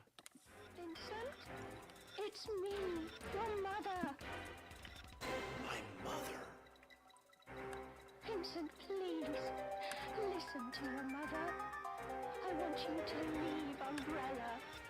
I want you to stop performing those terrible crimes and just come back home. That's in the finished game. Next, you get the worst run cycle ever. Look at that. The kid runs full force and only goes like 3 feet. Was this really the best they could have done? So you chase these little bastards through a river or something, and you run into these weird vibrating giant spiders. I think they glitched, but I played through this part a couple times, and it always happens. The game I have is in near perfect condition, so my only conclusion is they're meant to just vibrate. After that, you get to the kid's house. There's some items here, including herbs. I forgot to mention that herbs are the method of healing in the Resident Evil series. The programmers of this game should have smoked less herbs. You can combine herbs together if you have an hour of free time. Just look at this. I picked up a red herb and I want to combine it with a green herb to make a full heal. I select the green herb and then have to find the red herb. The scrolling takes forever. In the older games, it was like 2 seconds. Also, I feel the Resident Evil way of using items was always weird. First, you find an item and check it, and then it asks if you want the item. Well, considering I went to pick it up, I'd say I fucking want it. Imagine if that's how it worked in real life.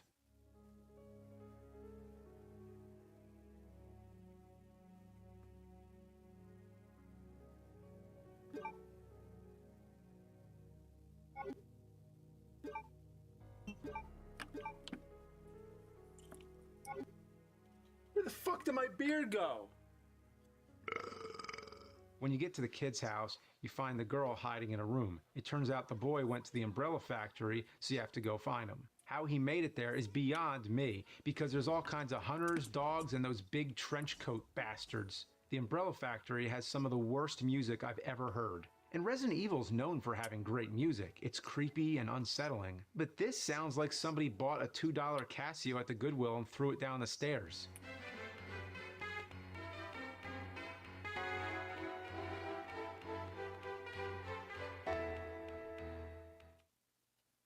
How were they okay with this? Was there any quality assurance? So after running through a ton more monsters, you find the kid. He's being attacked by a hunter monster, so you shoot it. And now the kid loves you. Please forgive me. What are you talking about? It's not your fault. Vincent is the one who caused everything. Well, I mean, You? What do you mean? You're the detective. Your name is Ark Thompson. What? So it turns out you aren't Vincent. You're some dickhead named Ark Thompson, and you were acting as a spy to expose the Umbrella Corporation. The guy dressed in white who fell from the helicopter is actually Vincent. What a twist. This is where the game's writers make the lousiest attempt possible to connect this game to the Resident Evil canon. That's right. At the request of my friend, Leon S. Kennedy, I came here to investigate. Oh, yes. I remember everything. That's right, Leon from Resident Evil 2 is this asshole's friend. Leon was probably sending Ark there to die. Also, I find it weird he calls Leon by his full name. Who the fuck does that? And this is internal monologue. He isn't talking to anyone. So you send the kid, by himself, back to find the girl. And they're supposed to meet you at the evacuation route later. Oh, and cue that self-destruct timer. The self-destruction system has been activated. Now, I've only been playing about an hour, and I'm at the end of the game already. Compared to the other Resident Evil games, this one is easy as fuck. This is my first time playing through, and I'm about to beat it. Sure, I've died a couple times, but this game has continues instead of ink ribbons like in the other games. I guess that's one good thing about it. The only good thing. Anyway, the last area is the same as the rest. Find an item, open a door, and run through. This time, however, the weird sewer janitor comes to kill you because he still thinks you're Vincent. Too bad he gets killed by this Naked Claw guy. I know he's called the Tyrant, but I like Naked Claw guy better. Like every other thing in this game, he's easy. He runs around swiping at the air until he dies. Or does he? On to the next room, where the two kids are somehow already at the evacuation train waving. So let me get this straight. This kid has time to run all the way back to the house, get his sister, run all the way to the factory, and find the train all before you do. And plus, there's monsters all over. Either these kids are really badass or Ark Thompson is a huge pussy. I'll let you decide, because I already have. To move the train, you have to run and hit a switch that's right next to it. This game just keeps going halfway with its puzzles. Why even have them? This is yet another fetch quest on the large dung heap of other fetch quests throughout the game. So you run to one end of the room, then run to the door and get to a helipad. But watch out, the naked claw guy from before is crouched on a rooftop like fucking Batman just waiting for you. He jumps down and the final boss fight begins. All he does is run around with his mouth open and swings at you. It's terrifying. Oh, sorry, I meant embarrassing. As long as you keep walking backwards and shooting, he can't hit you. What a joke! Shoot him enough times and his shoulder eyeball grows or something, and then he gets bigger. So now it's the final battle, which isn't much different from the first final battle. You run around, shoot him, he dies, or does he? You get on the helicopter, everything seems good, and you fly away. The end. Or is it? No, the monster somehow gets to your helicopter after you fly 1,000 feet up and the entire fucking island explodes.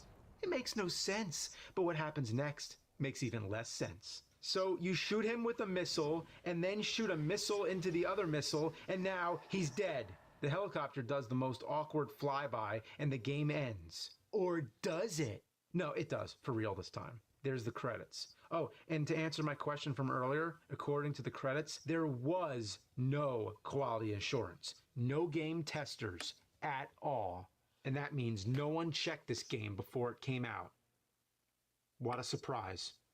After beating it, you have the option to save the guns you found during your playthrough for another run. There are different story segments depending on the route you take, but I give 2 less shits than I did before. All it changes is who gets killed by the naked claw guy. So I guess it's an attempt at adding replay value. Replay value. But is it replay value if you never want to replay it ever again?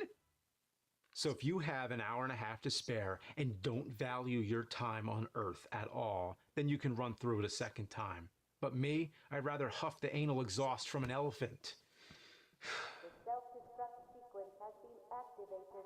Repeat, the self-destruct sequence has been activated. This sequence may not be aborted. All employees proceed Oh no. to emergency call. Oh, those assholes must have triggered my neighbor's self-destruct system. I gotta get out of here before everything explodes! 5 minutes until detonation.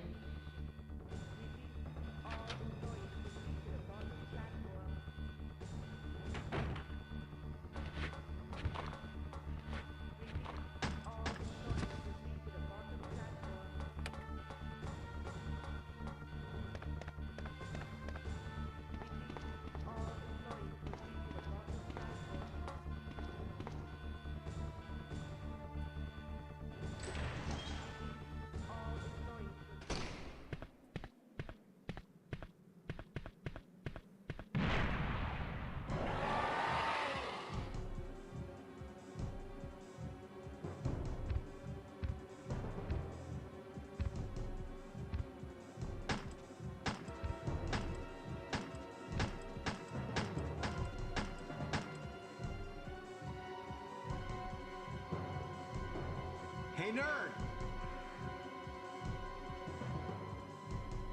Take this!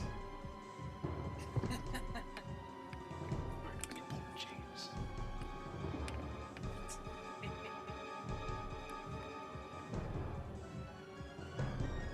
Yes, I wanna fucking take it!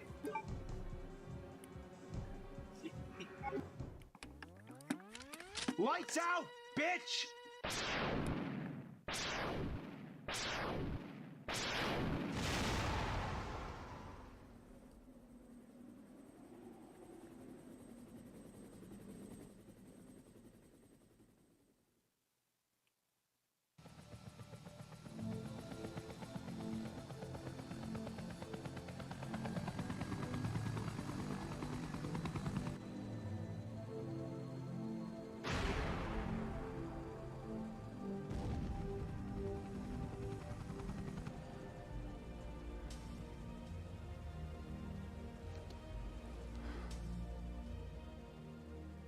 Oh, good. You made it out too. Well, thanks for destroying my fucking house! You fucks.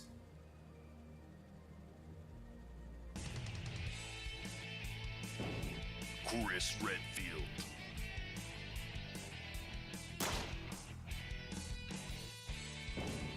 Jill Valentine.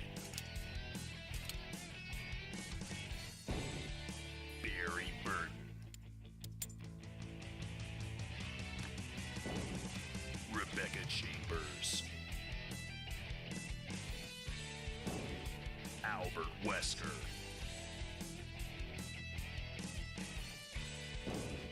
Nerd.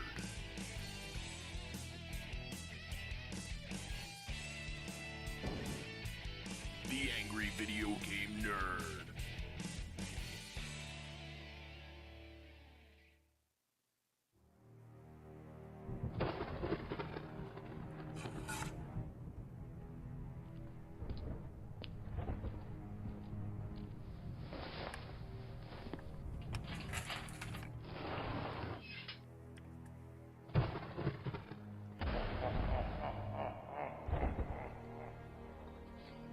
Anguish, lament. Oh, how hath ye been cursed, if thou hath playeth the game as archaically, diuretically shitholic as the immortal on thy NES. Whence I came, my basement chamber above, where I dispraise such demeaning, failed electronic attempts at merriment. But when they're as loathly as thee, it is but I who has thus sworn to suffer as I descend deeper into the catacombs, a place where true shit goes to lie face first down in smoldering decay, a place where sorrows exceed the souls and vanquished beings meet their fate. Medieval torture, man, the head crusher, the rack, the pendulum, the Iron Maiden, but none as dreadful as this. Behold. Reset. And here we go, the plate begins. Feast your eyes on this accursed nonsense. So as soon as the game begins, it gives you a warning. It might be a good idea to move. And it kills you right away. They pull something like that. At least they warned you, but it might as well warn you the moment you put this game in, you're doomed with life. So let's try it again. Into the next room. And look at that, they put that right there, right outside the door. Oh, one-hit death traps, that's real classy. Let's reset. Okay, here we go. So this isometric angle definitely makes things a little difficult. When you're just moving the D-pad all over the place, it kind of just, you know, it's just a guessing game of which direction to push. And here we go, you fight the goblin and it goes into this battle mode. And to tell you the truth, in the dark ages of 8-bit entertainment, these graphics are a marvelous sight to laud. But if thine playeth oneself, you shall hereupon cry the tears of despair and agony as thou realize thou caught in an eternal button masher. Yeah, that's all you do is just mash buttons. And the thing is, you have a fire attack. I mean, look at this. You can shoot fireballs, but that doesn't work against the goblins. But you talk to this guy here, and yada yada, forgive my haste. The important thing to know, he gave me a key. And then I move on to the treasure chest. I use the key to open the treasure, and I get 20 gold pieces, bag of bait, and a sack of bad-smelling spores. Well, we all know what this game's a bad-smelling sack of. So into the next room. As you can see, going diagonal is kind of tough. I'm gonna use the bait on this goblin. Let's just see what happens here. Do it? Yes, of course. It kills you! Look, even the items kill you! Wow! Now that is a cheap shot. All right, let's try again. Into the next room, and dodge the fireballs. I mean, not the arrows, and whatever it throws your way. This game throws everything but the kitchen sink. And look! Invisible pits! Confound it all! Oh, I beg of you, have pity! Oh, wow, that's a good one. That's classic. Oh, boy. And the thing about this game is the familiar premise of controlling a wizard navigating through a labyrinth of dungeon cells brings to mind similar games like Gauntlet or the obvious Zelda. But those examples only conjure up thy false jolly hopes, as thou seen in my lair above, the artwork in the Nintendo Power magazine and in the instruction manual look divine. But nay, it is but filth. The game is naught of all that is goodly, plagued with visuals cursing the eyes of ye of ill mortals to witness. The shades and hues hereupon are like the bile of a dying bear that consumed only skunks, smeared with the milk of a witch's tits, fused with garlic and druid dump. Yeah, and there's another goblin. So repetitive, you just mash those buttons like a disorderly arf-farf-and-arf. I'd rather be bescumbered with dysentery. That's worse than diarrhea because it includes blood and mucus. I'm sorry, that's disgusting. But so is this.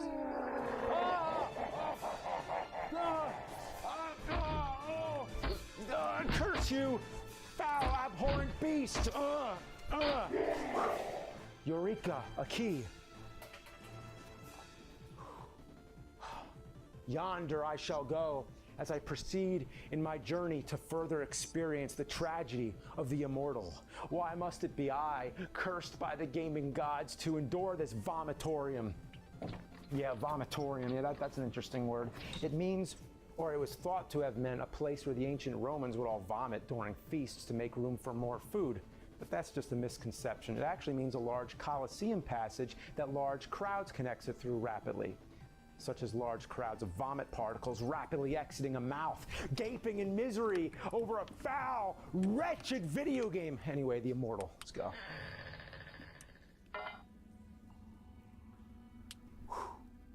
Death. It is all death here. It began as a gamer's revelry, those making merry to open the game on birthdays and holidays with the flames of excitement and adventure in their eyes. But as the agonizing torment set in, as the game mercilessly chastised and dominated them, the instinct to survive faded as the flames in their eyes diminished. And one by one, the revelers all dropped to their knees. Challenge is one thing, but in this game, every step can be deadly. Arrows, flames, giant worms, and there's bats that blend with the dark backgrounds. I mean, how can you avoid something which you cannot see? Trapdoors are everywhere, which is a cheap shot, no question about it. I mean, can I walk here, or will the floor swallow me? I mean, you'll never know. There's no strategy, no reward for skill. Thou must play it repeatedly to memorize where the pits are. These invisible pits are nothing but a cheap, mean-spirited beginner's trap meant to elicit false and ill-earned replay value. And also, if you touch anything, you die. Step on the wrong floor tile, you die. You search the same spot more than once, you die. You approach a ladder or try to climb down a hole from the wrong side, you die. You stand still for too long, you die. You see some tiny little pixel that might be something you can pick up? Nay, chances are it is but death. In other words, bullshit of the lowest standard. And as mentioned, even thine inventory kills you. When you can't even trust the items, what can you do? Your character is vulnerable to everything, and for a game called The Immortal, it begs the question, who is the Immortal? Because it's certainly not the main character. At one point, in the very first level, you get an amulet, which has an incantation on it. You're given the chance to read it, but if you pick yes, you die. However, the amulet is required to beat the level, so don't read that. But I repeat, the item that is required to beat the level can also kill you. How could you make a game in the year of 1990 following a wealth of other games and ignore all that was done previously right? What art thou thinking? This was made by Electronic Arts? More like electronic farts! Oh, and for fucking hell, this forsaken dungeon. And if you thought this torture couldn't get any worse, it does by enlightening you on how the game could have been better. It was originally made for PCs like the Apple IIgs, the Amiga, the Atari ST, and Sega Genesis. And it's no surprise the Genesis version is better, but all of them had much cleaner graphics. I mean, they're bright and they look more crisp. And plus the other versions, especially the Genesis, had gore. Yeah, fatalities, years before Mortal Kombat. Heads get sliced off, and look at the bodies get cut in half vertically. Heads explode. I mean, this game had balls, but it was neutered on the NES. And wouldn't you think the NES, the flagship of all nostalgic video game consoles, would be home to an acceptable version of this? It was a good game. It was a good game. It even had gore. And I was just playing a bad version all along of the NES. Oh, why? Why? Oh, I can't take it anymore. I thought I knew shit, but nothing could prepare me for this repulsive dung heap. It's a repetitive task, going through the same motions, only to progress 1 inch closer to the goal. It taunts you. The game knows. It allows you to get one step slightly further. It's like running a 100-meter dash, but with a bungee cord attached. As soon as you make it near the finish line, it yanks you back. It's a journey so far traveled, yet barely have you gone forward. However, if you do make it to the end by some miracle, you have to face a dragon. That's right, it always ends with the dragon. So with this dragon, you're powerless to fight him. You can only use defensive maneuvers. So what you need to do here is dodge 6 of the fire breaths with 6 blink spells. Now you only have 6 blink spells, so if you miss one, then you're done. You have to start over. And this dragon, sometimes it shoots the fire right away, other times it leans back and like fakes you out. So you have to memorize the pattern. And that's not all. There's a 7th breath where you have to use the fire protection spell. And again, it's at a very specific time. If you miss it, it's over. And that's what sums up this game. Just memorizing patterns and knowing which items to use in which order. It's all a cryptic trial of error, just like Dragon's Lair. Oh, the immortal will live on forever as a sadistic, demented electronic mechanism of human suffering. Oh, some masochistic alchemist invented this concoction of death traps, awkward combat, stiff controls, items that kill you, constantly dying and starting over. It only leaves you with frustration, anger, sadness, and crippling disappointment. Emotions that belong nowhere near video games. And when the manual's more fun to read than play the actual game, you know you're in trouble. I long for a time when I knew not what this game was. I long for the big rigs, the LJNs, the Fred Fucks of yesteryear. I rue the day I ever became trapped in the Immortal, a game where I've stared at the same room so long the pixelated walls have become my eternal home. I rue the day I was born upon this earth, which has spawned such primordial, putrid engineers capable of creating something so apocalyptically horrid. Never shall I touch a game like this again. I'd rather have a warlord shove a morning star up my ass. The light. I must escape. This way. Oh, good lord. Be gone, vile fiends. It's futile. I can't win. Smite me you will. Incinerate me. Banish me to hell if you wish. If hell is the way out, then hell it shall be.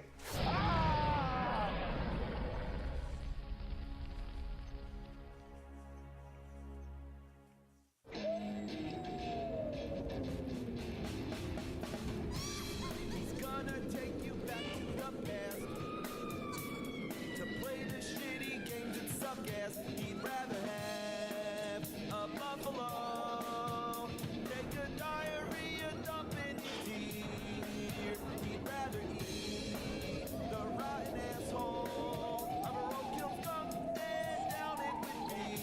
He's the angriest gamer you've ever heard. He's the angry Nintendo nerd. He's the angry Atari Sega nerd. He's the angry video game nerd.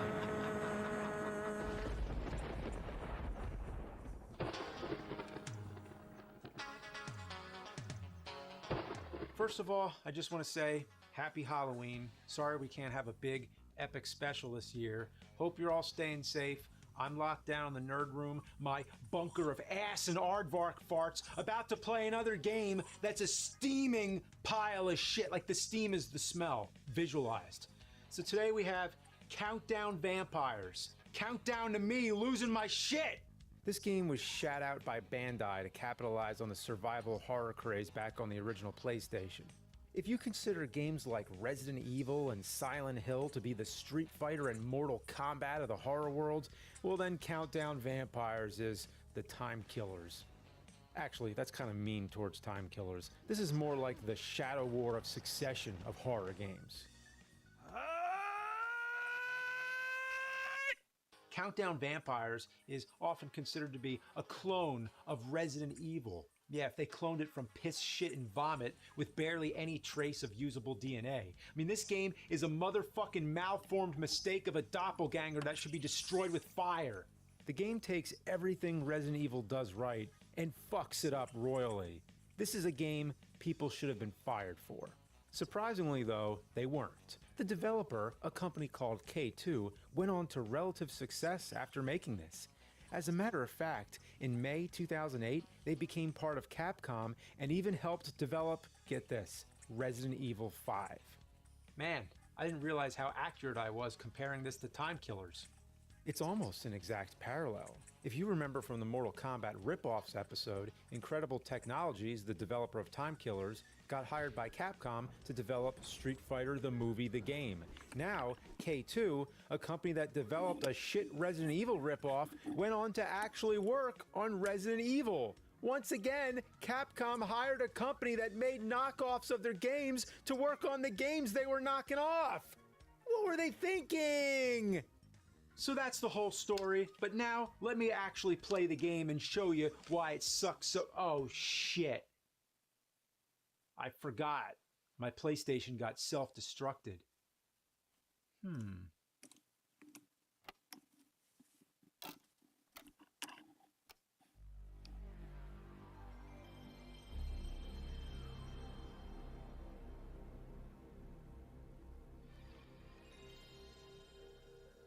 Well, I'll be shit damned. It works. All right, let's start counting down vampires. One thing that flabbergasts my ass is that this game takes up 3 goddamn memory card slots. I have no idea why, but luckily I have the perfect memory card for it. The first thing you do in the game is enter a name and blood type. I went with type AB for Astro Bastard. Then we get this FMV cutscene, which is PlayStation as fuck. It tries really hard to look cool and introduces us to the main character, Mark Mrdeza from the band Sugar Ray. Nah, just kidding. He's a generic douchebag named Keith J. Snyder. He's sent to guard a movie director at this horror-themed casino. According to a file you get in the game, Keith apparently murdered another detective, so to punish him, they sent him to work security at a casino. How the fuck does that make sense? A murderer, somebody who murdered people, murdered a detective, and he doesn't go to prison? He becomes a security guard at a casino?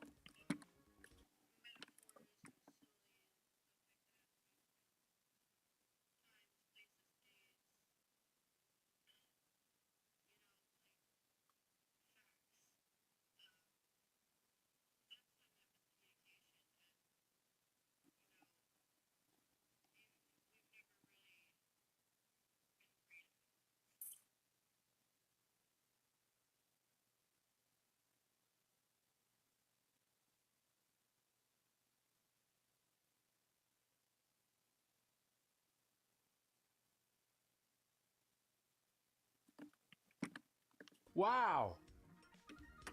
The intro cutscene is all over the place. It introduces a bunch of characters that never come back in the game. Literally, none of these people are in the game except for the security guard and this waitress. And the security guard just shows up dead 1 fucking minute into the game.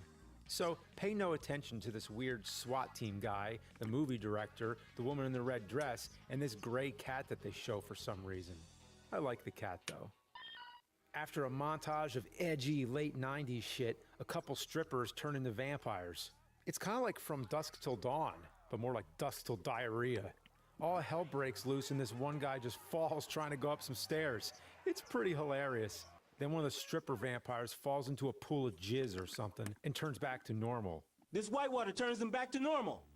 She's still fucking dead, but now she's a dead normal person and not a vampire. So yeah, in this game, the vampire's weakness is not holy water, it's white water. Yeah, so if you ever get chased by some vampires, just hop on a river raft and go down some rapids. That'll stop those blood-sucking fucks. You can shoot vampires with a dart gun and then sprinkle the water to change them back. But there's no reason, especially when you start finding actual guns. The manual says you get a bonus, but it's a dirty lie. Just kill them all. So like I said, the game is a total rip-off of Resident Evil, right down to the awful tank controls and shitty camera angles. It's giving me flashbacks of The Crow. Not that fucking Crow, the game. One thing Resident Evil is known for is the ending countdown. Pretty much every Resident Evil game ends with a countdown timer or time self-destruct. Well, let me tell you, Countdown Vampires doesn't just end on a countdown, it starts with a countdown. Yeah, no joke. And that's not all. There's another countdown in the middle of the game, too. There's even a puzzle that has 2 more countdowns. They really went batshit bonkers with these countdowns. So they got the countdown part, but what about the vampires?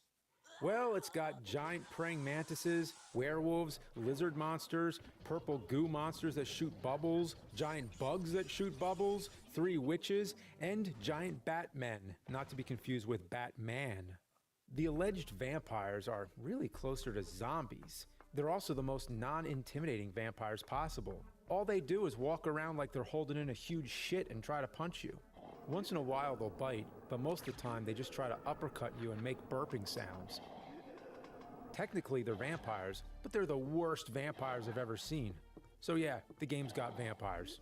So they basically just named the game after 2 things that are in it, countdowns and vampires. By that logic, they should have called the game Shit Graphics, Fucked Voice Acting. Barry! I've talked about how bad the voice acting is in the original Resident Evil before. Any clues? No, but something's wrong with this house. Whoa! This hall is dangerous. But that pales in comparison to the voice acting in Countdown Vampires. This game makes the dialogue in the original Resident Evil look like fucking Tarantino. Misato, I'm going to take a look up ahead. You stay here. I'm scared to be alone, Keith. You've got to stay here.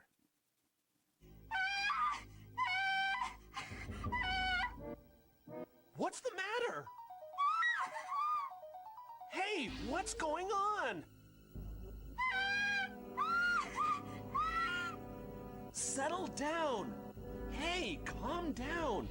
The main character's voice really doesn't match his look at all. So anyway, back to the game. The first thing that happens is a countdown timer starts, and you have 3 minutes to get out of this area. There's a couple vampires, walking around like morons. They can't even follow you up the stairs. They just walk around in circles. The enemies in this game have some of the worst AI I've ever seen in any video game. It can't even be considered artificial intelligence, more like genuine stupidity. Look at this shit. These 2 zombie things walk into each other and then get stuck. Then 2 more walk over and they get stuck too. This isn't even a glitch or anything. It's just the way they were programmed. The game has you running from one end of the map to another, finding keys, ammo, and files that are riddled with spelling errors. Thank again with much gratitude. Did anyone proofread this shit? There's a lot of words missing spaces, like mystical strength and beporing. Even one of the weapons is misspelled in the menu. The stun glove is called the stun globe. How do you misspell one of the first items you get in the game? My favorite is when you find the secret elevator in the stripper pole and it says there's an elevator, but it doesn't turn on the power. I don't even know what it's trying to say. The game seems padded out with barely any content. There's rooms that are completely pointless, like here where it has you climb down a ladder just to run a few feet and climb back up another ladder. Why not just make it one long walkway? There's also rooms that'll be locked, only for the key to be right in the next room. Why even do that? Just make the fucking door unlocked. What was the point of having me go one fucking room over just to get a key? That adds nothing to the game. I haven't talked much about the plot, but that's because there isn't much plot. There's a prophecy about some guy named Gels who will be resurrected, and then there's this weird man in black following you. Where's the girl? And then there's this girl named Misato. Every time you come across her, the main character tries to ditch her. Misato, I'm going to take a look up ahead. You stay here.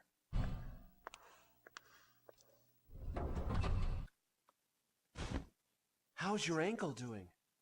It hurts a bit, but I can walk. It's no good. Wait here. I will be back. Promise? Get in the trunk of the car. It's safer there than anywhere else. It's like he wants nothing to do with her, but she's the only character in the game other than you and the man in black. One thing I completely forgot about is this game is actually 2 discs. Halfway through the game, you fight the first boss, and at first I thought it was the final boss, and that I could finally go on with my life and stop wasting it playing this. But no, I had an entire fucking disc left. And the entire second portion is the same exact thing as the first. Run here, get a key, run back there, use the key, and get another one that opens a different door back where you came from, rinse and repeat. It's more fun to run to the store and go grocery shopping and then come back home and realize you forgot something than playing this fucking shit. And to be honest, running real-life errands is more challenging than any part of this game. Right here, I'm at the end of the game, and look at all the items I have. I counted, and altogether, I have 834 bullets across 8 different guns, and I'm on the final boss. And it's not like I've been saving my ammo. I've killed almost every enemy. You might think I'm playing on easy or something, but no, I'm on normal mode. The only difference is that in easy mode, the vampire zombies hop around like frogs. That's it. Another thing, I didn't die once the entire game. I'm dead fucking serious. The only time I did actually die was when I tried to die to see what would happen, and it's as dumb as you'd expect. Just look at this. The final boss, or bosses, are these 3 witches that float around and laugh. They shoot Hadoukens and triangles and shit, but it's pretty easy to beat them. Oh, and the ending cutscene is possibly the worst on the PlayStation. It's Master Chew and the Drunkard Who levels of fucked. But what are they? Real vampires. Misato, you mean you never heard of Gels? Gels is the Emperor of Darkness. What?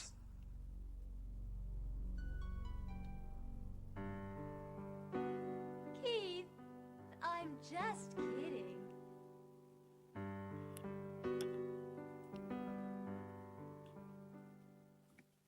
Yeah, that's it. That's the best ending you can get.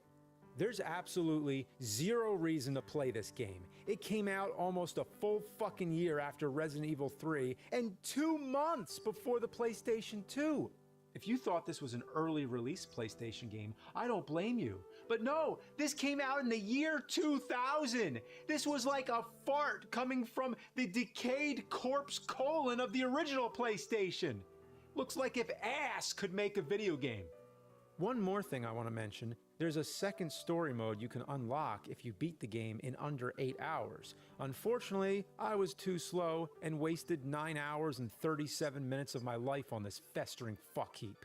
And the last thing I want to do on Halloween is spend another 8 hours playing Countdown Vampires. I'd rather get jerked off by a jellyfish while I eat a platypus's asshole. I mean, actually eat the negative space of its anus. So fuck this game. Die, monster. You don't belong in this world. Ah! Yeah!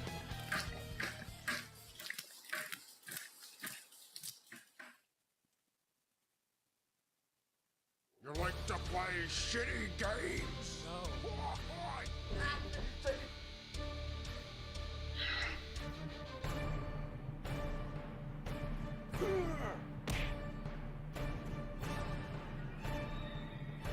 No good piece.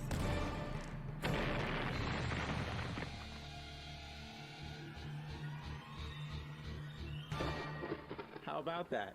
It's been 15 years since our very first Halloween special, Friday the 13th and Nightmare on Elm Street. And in all those years since, one of the more interesting things that have come along to celebrate those shitty games were the NECA figures. They're action figures, but not from the movies, the NES versions. Look at that. Jason's purple, just like in the game, which further begs the question. Why was he purple to begin with? What were they thinking? Might as well have Grimace in a hockey mask. They even have the infamous death screen on there. You and your friends are dead. Game over. And Freddy, as you can see, is in the same obnoxious neon orange. Very scary. And it has the classic Freddy trademark, is dead. Well, anyway, we have some games to look at. Did you know there existed a Freddy and Jason game on the Commodore 64? Yeah, if you thought the NES versions were bad, wait till you see these. But first, I want to show you some other horror games on the Commodore 64, like Alfred Hitchcock's Psycho. I can't believe a game like this existed. Let's see if I can get it to load.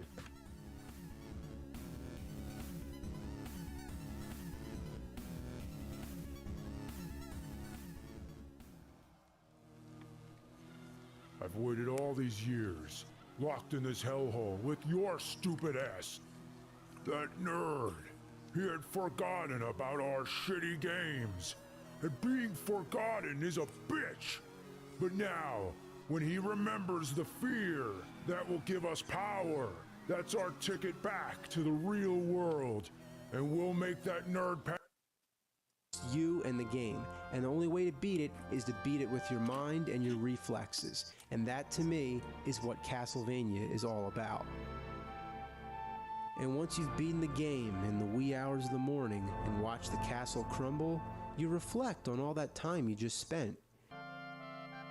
The credits sequence shows little replays from each level. It's like watching old memories, and that's what the Castlevania games are for me. Memories that will last forever.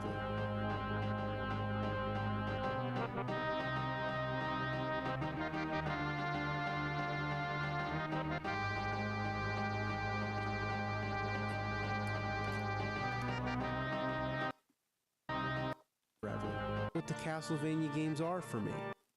It's like watching old memories, and that's what the Castlevania games are for me. Memories that will last forever.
In May of 2004, I gave a warning about a game called Dr. Jekyll and Mr. Hyde.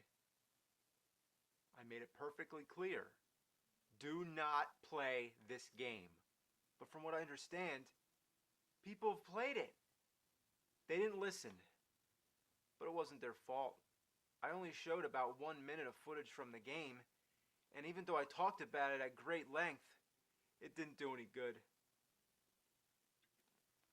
I called it a piece of shit. I called it an awful pile of steaming goat shit. But that was honoring it. I could have said anything, it wouldn't have mattered. I could have taken a shit on it, but my own shit would have been offended to lay on this loathsome piece of filth. Just the thought of covering this thing in doo-doo is like encasing it in gold. I curse the day I ever laid eyes on it. I curse the plastic that holds this abomination. My words are insufficient in describing the total insult to humanity that this game has provided. Everything that I've ever said and anything that anybody else has ever said is not enough. It must be shown.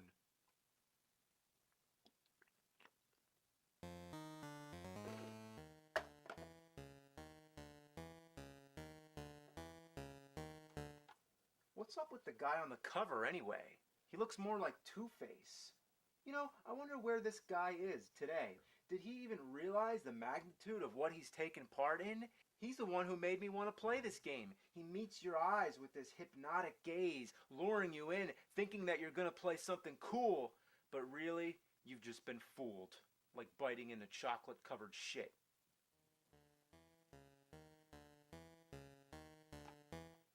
You know this game was made by Toho? The same company that made the Godzilla films? No wonder Godzilla's been extra pissed off lately. You know that the proper pronunciation is Jekyll?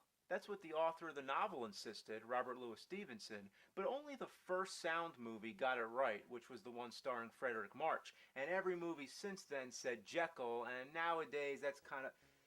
I know, I'm only delaying the inevitable.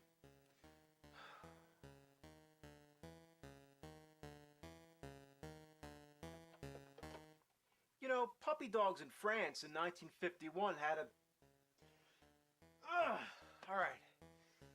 God damn, let's do this.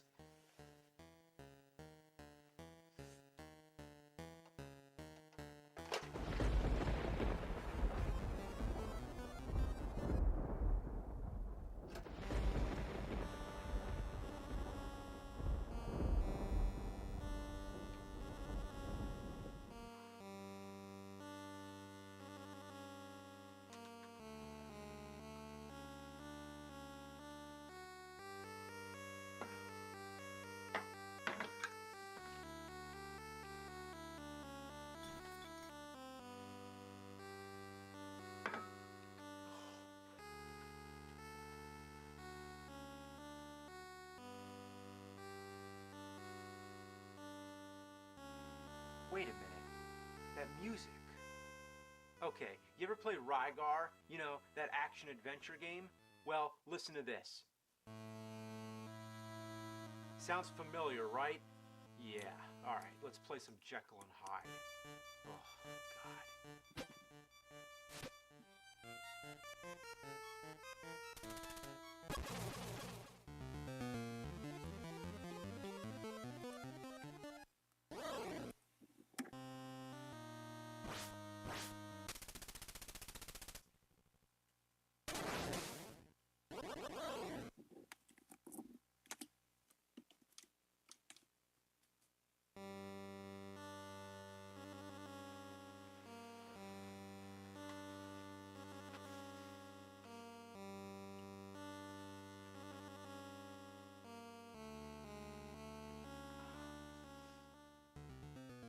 Here's the deal.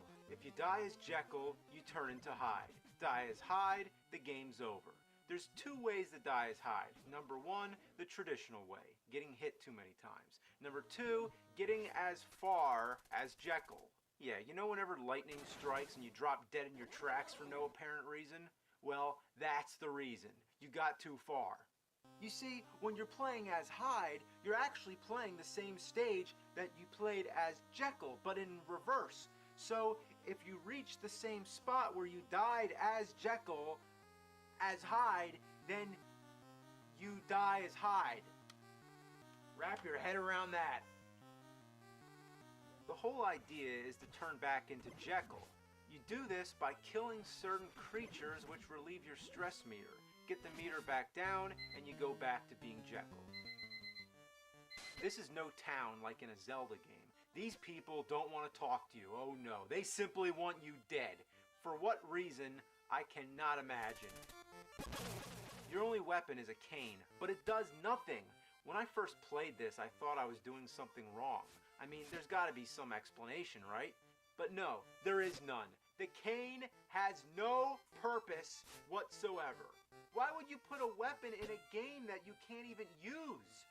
When you're Hyde, it's like playing an entirely different game. Ah, help, help, I can't walk backward. I'm getting scrolled. Even when the steps come, you're forced to jump. Even though the enemies here look far more threatening, you can actually fight back by shooting crazy projectiles that the game calls the Psycho Wave. Very creative. It certainly travels in a wave-like path, and yes, I'd call it psychotic too. With a pattern like that, you have to be lucky to hit anything. Oh, and guess how you pull off the move? By pressing up and B. Yeah, up and B. Not too cryptic, but not too obvious either. B punches, but why would you want to punch when you can shoot?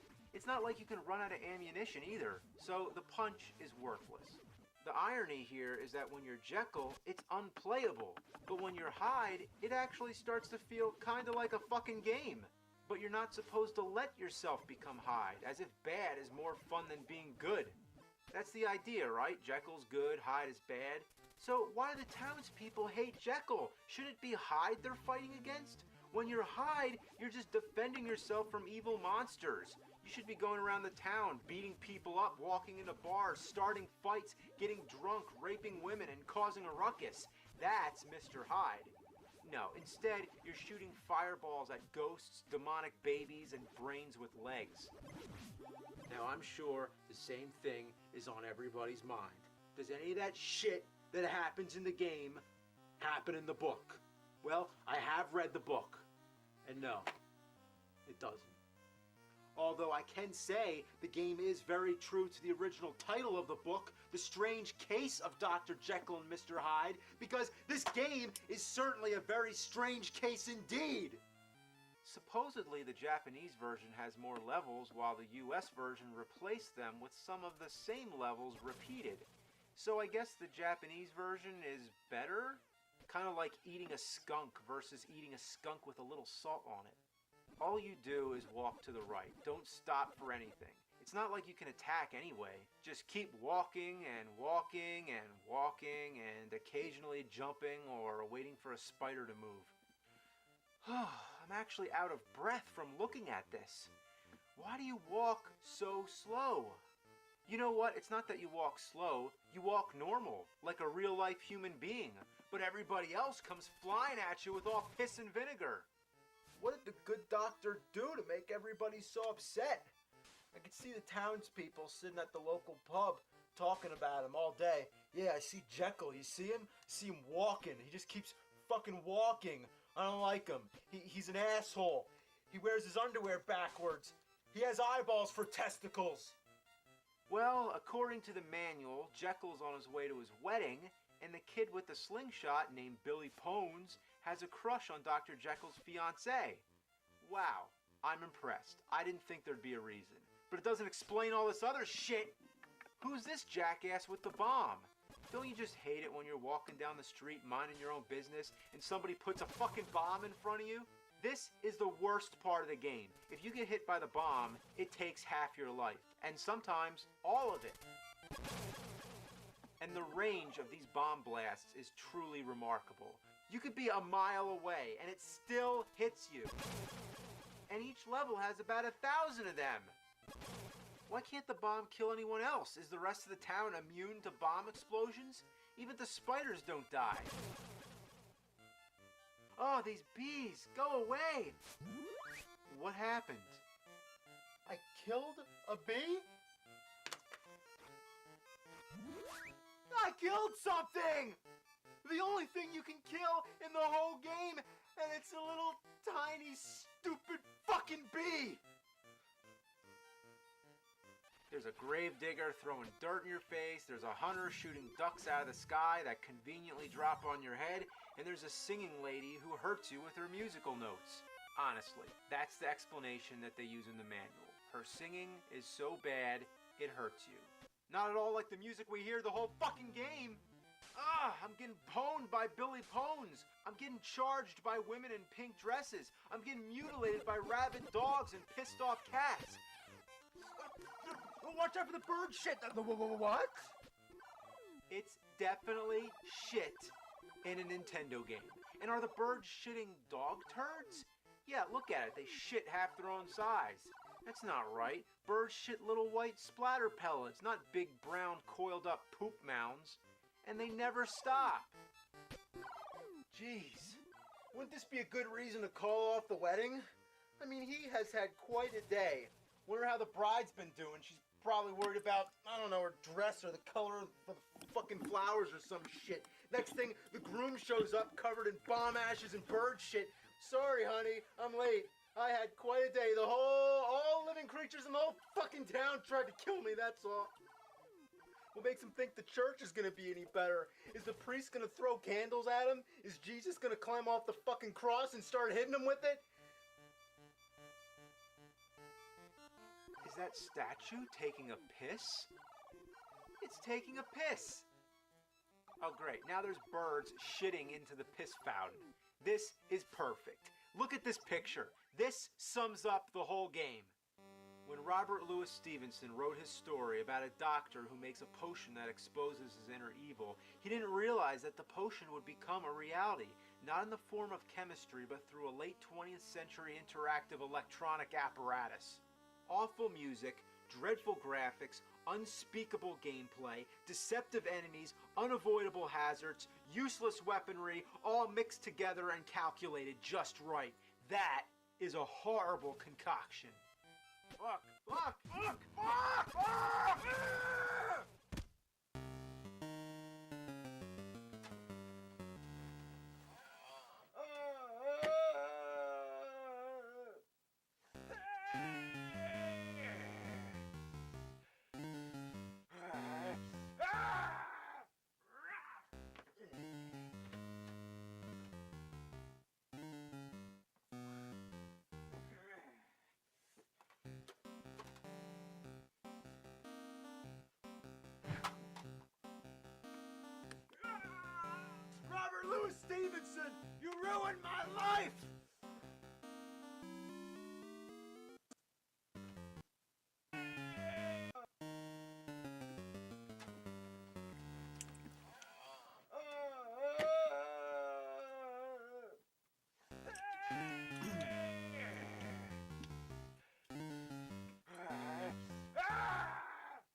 ruined my life!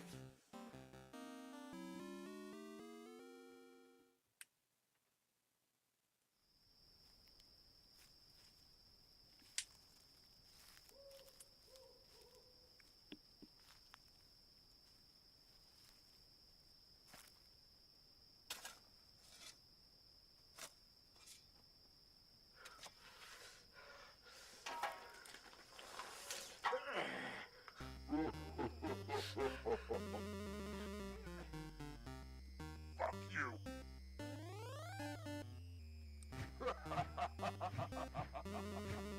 I am the devil. Now go play some Dr. Jekyll and Mr. Hyde.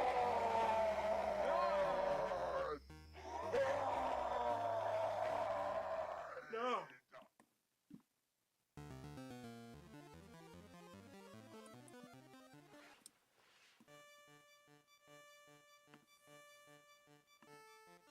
I think I get it.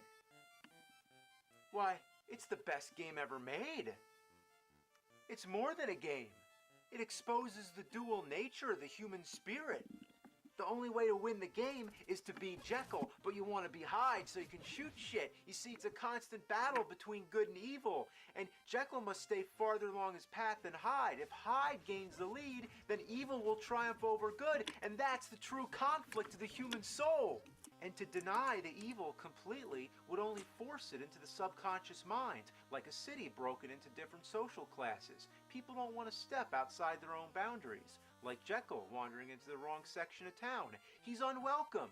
Nevertheless, he must abide by his own good nature. No wonder the cane doesn't work. The game does not reward you for acting upon your malevolent intentions. It's a proposed guideline for a set of morality rules to be programmed in real life. It uses the Victorian era as a fundamental depiction of outward respectability and inward lust. It's a metaphor for social and geographical fragmentation. It alludes to the Freud theory of repression, in which unacceptable desires or impulses are excluded from the conscious mind and left to operate on their own in the unconscious. Or you could just say, the game fucking sucks. He's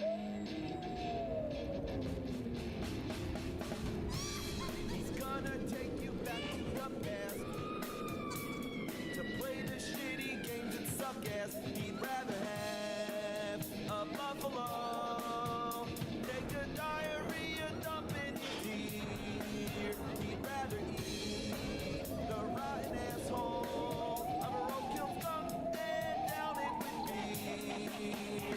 He's the angriest gamer you've ever heard. He's the angry Nintendo nerd.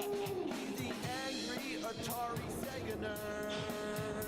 He's the angry video game nerd.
No. I've done that already.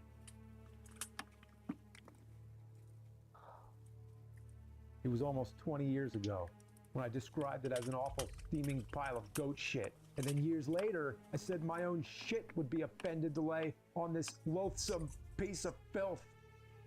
I went soft on it. Yeah, because there's no way I could sum up this total desecration of the NES library. It's cursed, it's unholy. Nobody wants to play Jekyll and Hyde. I've always wanted to play Jekyll and Hyde. No.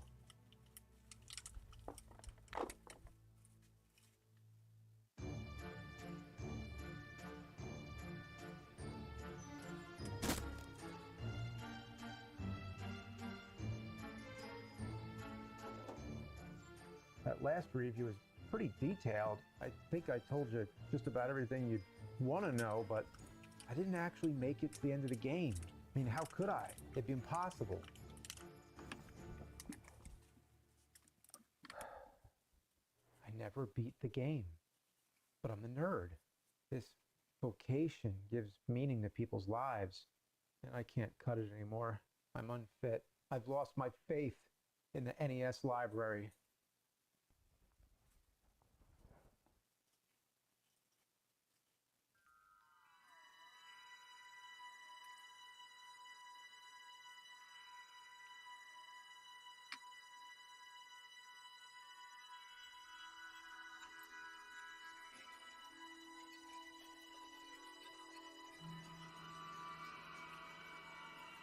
Oh!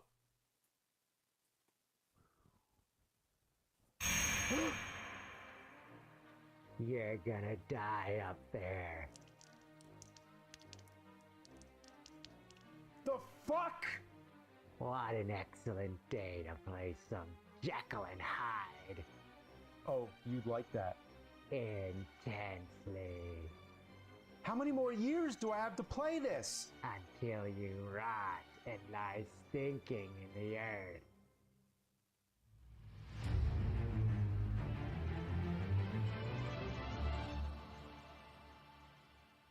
No.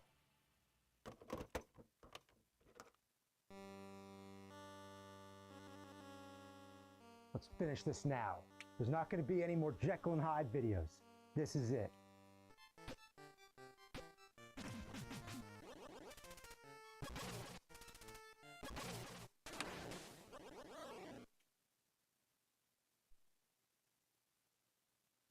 My opinion has not changed.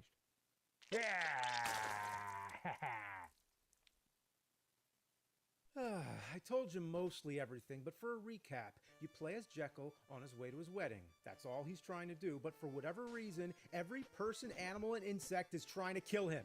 You have a weapon that can't harm anything except for one enemy in the entire game, the bees. You walk slow as ass, you get knocked backward by everything, and what makes it extra frustrating is that it doesn't look like it should be that hard. The most unassuming townspeople just charge through you, and those spiders, you'd think you could just watch the pattern and go under. But they don't have a pattern. It feels as if they're programmed to hit you automatically. Making progress is so slow because every few seconds some guy drops a bomb and you have to start moving away from it, but you either get knocked back into it or it still seems to hit you from a mile away. There's projectiles raining down constantly. You're so busy dodging you actually forget that they're dog turd piles shit out by birds. And that pissing fountain sums up the whole thing. I've struggled to explain before how the Jekyll and Hyde transitions work because I still don't fully understand it, but basically you have a life meter and a meter. Yeah, some call it the Hyde meter, but the manual calls it the stress meter. And that's the most accurate because this game will raise your stress through the fucking roof. Whenever you get hit, sometimes it depletes your life meter and other times depletes your stress meter. When the life meter is gone, you're dead, but if the stress meter is gone, you turn into Hyde. When you're Hyde, it's slightly more playable. You have to kill enough enemies to raise the meter back up and become Jekyll again. As Hyde, there's more than one way to die. The most obvious is if you get hit too many times. But also, if you randomly slip off a wall, you'll also die. And that's ultra bullshit. The other thing that can happen is if Hyde gets as far as Jekyll, so the Hyde world is like some kind of reversed mirrored dimension of the Jekyll world. If Hyde gets to the same spot as Jekyll, lightning will strike and it's game over. I guess the idea is that the forces of good and evil are battling over Jekyll's soul, so if Hyde overtakes him, that means evil has triumphed. What were they thinking? They were thinking too much. The sixth and final level is the pure definition of hell. No, it's as if there was another hell beneath hell. This is fucking insane. There's these rolling barrels that keep on coming. Sometimes you can't even jump over them because you'll get hit by the next one. And sometimes one single barrel can hit you multiple times. Who's throwing these things? Donkey Kong? If the Mama. You okay, Mama? Yeah, I'm fine. I'm going to the bathroom. But they just moved from last night.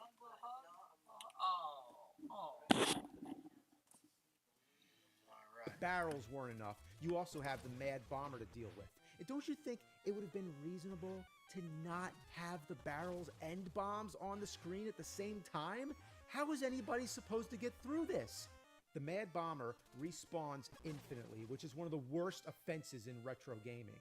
But this is the most relentless and merciless respawning I've ever seen. As soon as he exits on the left, he immediately reappears on the right in a never-ending loop. Oh, you could kiss my fucking ass with that. I can't even move. Ugh. You take one step forward and then 10 steps back. Look at this. In the last 20 minutes, I've only moved an inch. Motherfuck. If you really want to know why this game is so bad, just try to play the stage. No, don't. Fuck. Fuck. Fuck! Fuck! Fuck! Well, once again, that's about as far as I can get. But wait a minute. The Japanese version. The Famicom. I've heard this one has some differences, so maybe it doesn't have the same bugs.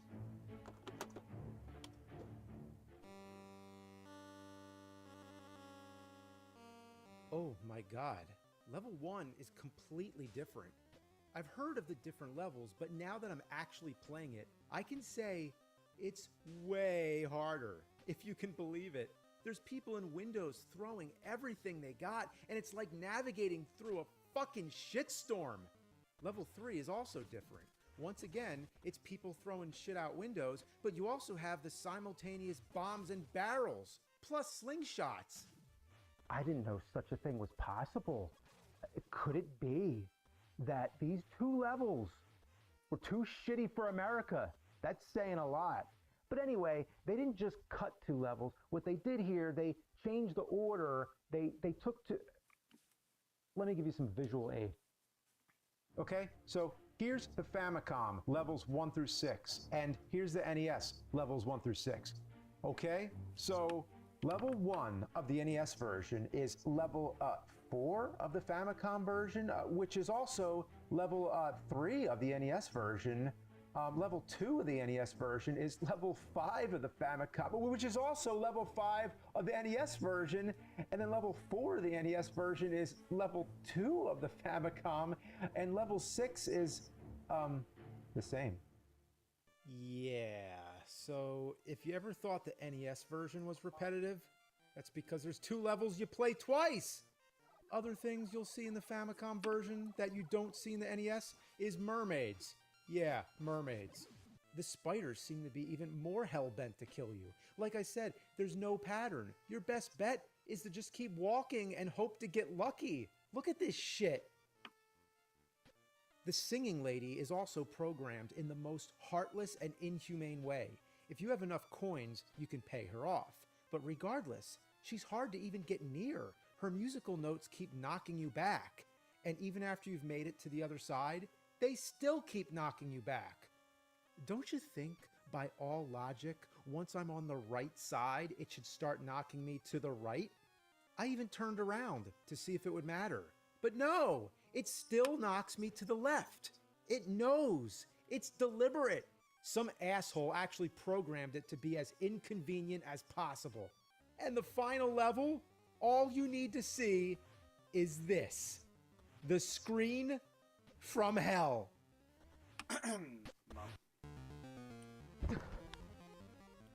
I must confess, I cannot beat this game.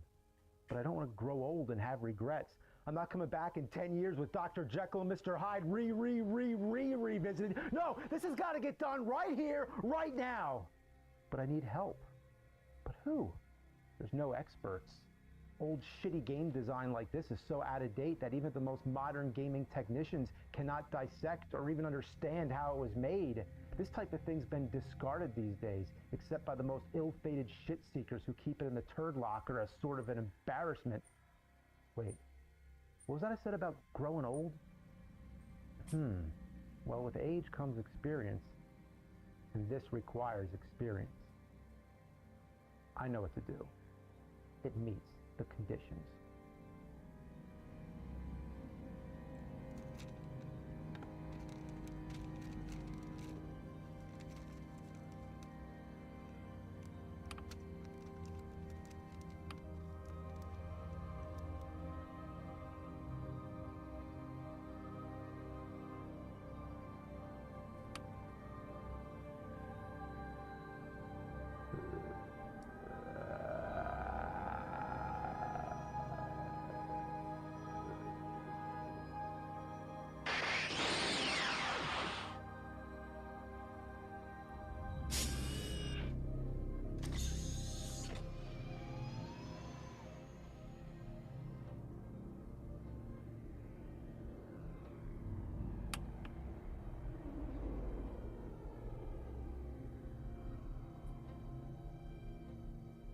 Nerd. It's me. I'm you. It's an honor. Come in. Nerd! We should begin. Well, shouldn't I tell you the background of the case first? Why? Well, it's taken many manifestations. There's the NES version, the Famicom version. There is only one. Come. We must gather some things. The game is a liar, but it'll mix lies with the truth to confuse us. It'll attack us psychologically. Don't listen to it.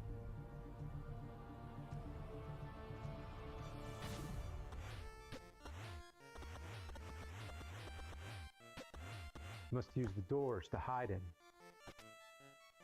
But when I go in the door, I come right back out. You must time it precisely. Ah, it works. But sometimes I can't avoid both the bombs and the barrels. Then you must let the bombs hit you, but not a direct hit. If it's far enough away, it'll deplete your stress meter, but not your life meter. But then it'll turn me into Hyde.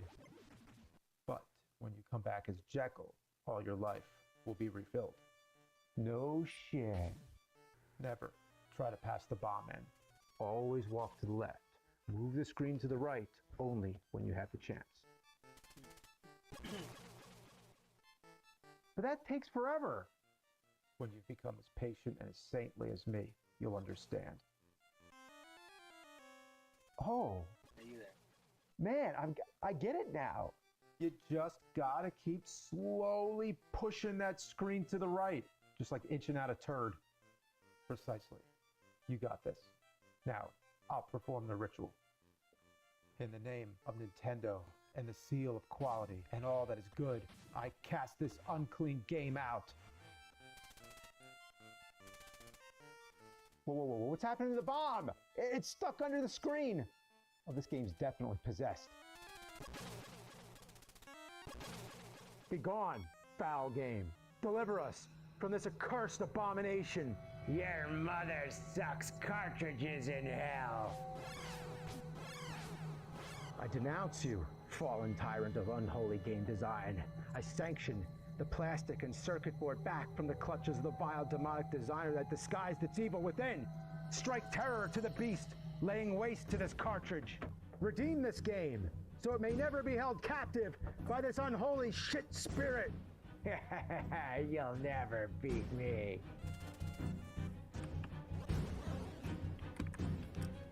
I cast you out!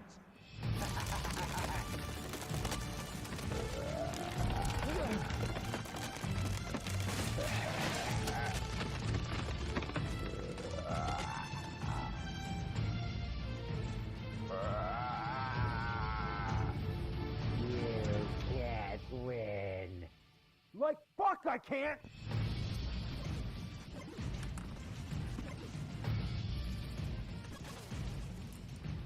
There's the chapel. I'm almost there. Oh my god! I'm gonna do it!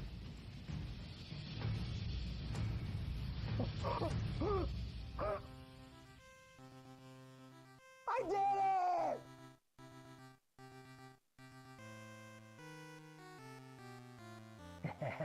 That's not the real ending. You missed the final boss.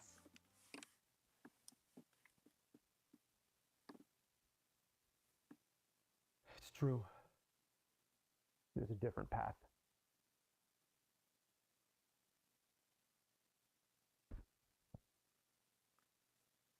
Are you telling me this game has two endings and a final boss? In the manual, it is known as Latoul, a mysterious ghost-like demon who appears, attacks, and disappears again. Latoul? Yes. Now let us rest before we start again.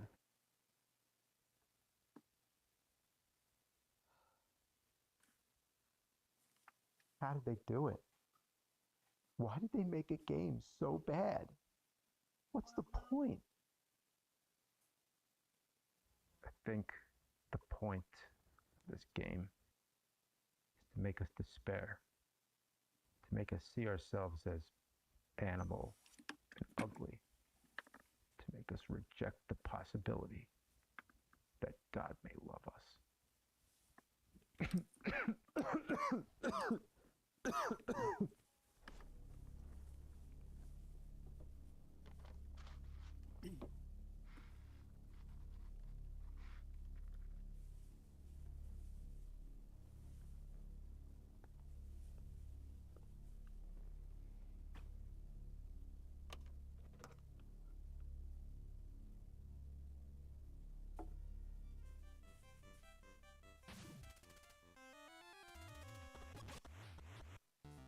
You must become Hyde, take distant hits from the bombs, make more progress as Hyde to overpass Jekyll.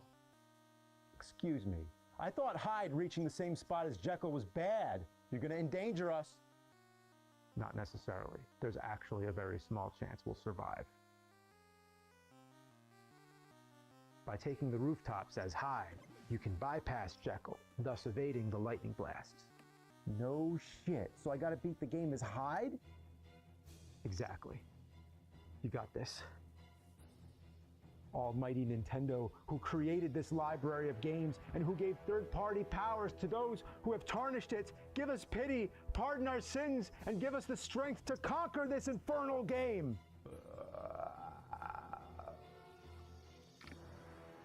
Oh! Whoa, whoa, whoa, whoa, whoa, don't fall, don't fall!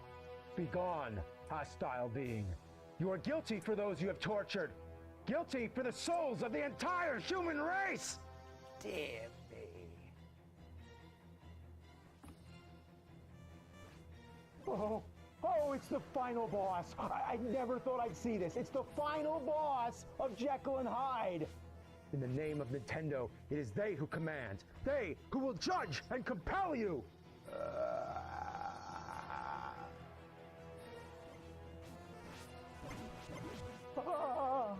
Nintendo power compels you! Nintendo power compels you! Nintendo power compels you! Nintendo power compels you!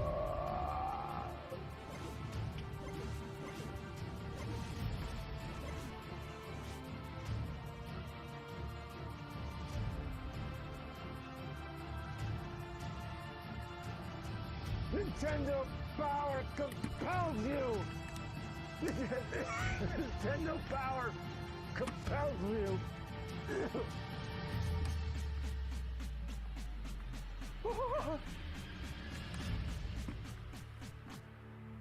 I did it! I did it!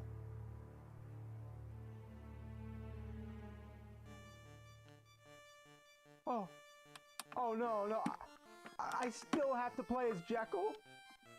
Wait, where's all the enemies? I guess now that the boss is defeated, the enemies are gone. Oh, wow! I can just walk through? I can just walk through it.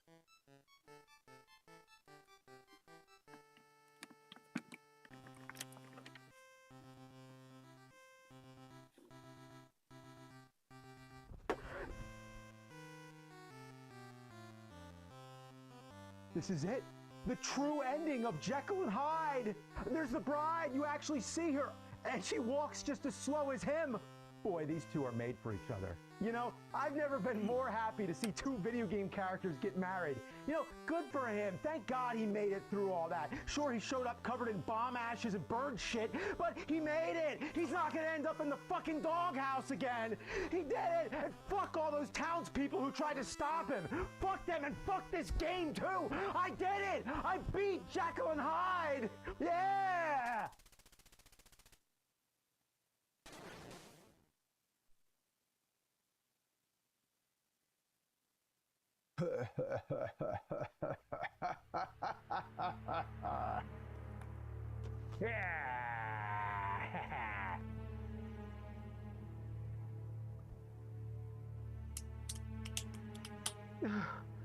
You didn't beat the Famicom version. Oh, what, the Famicom version has a different ending? Uh-huh. Oh, no, I'm not doing it. You ain't gonna hide from this one. Oh, fuck you! Okay, okay. Big box. Dog arms down. Huh.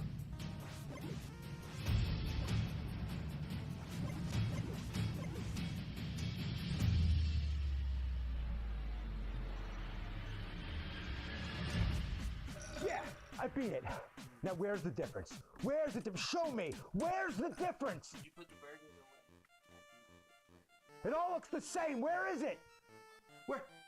Oh, there it is! There it is! The bride! She's in a different dress before the wedding! There's the difference, you fuck!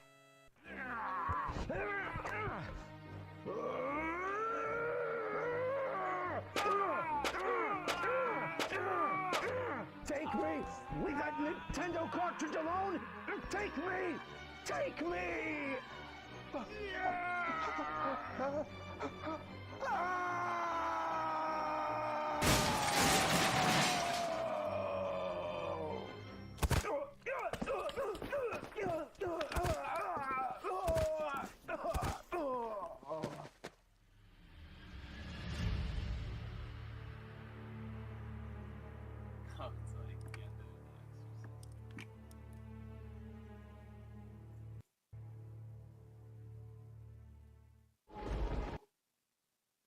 Tonight's Halloween marathon continues.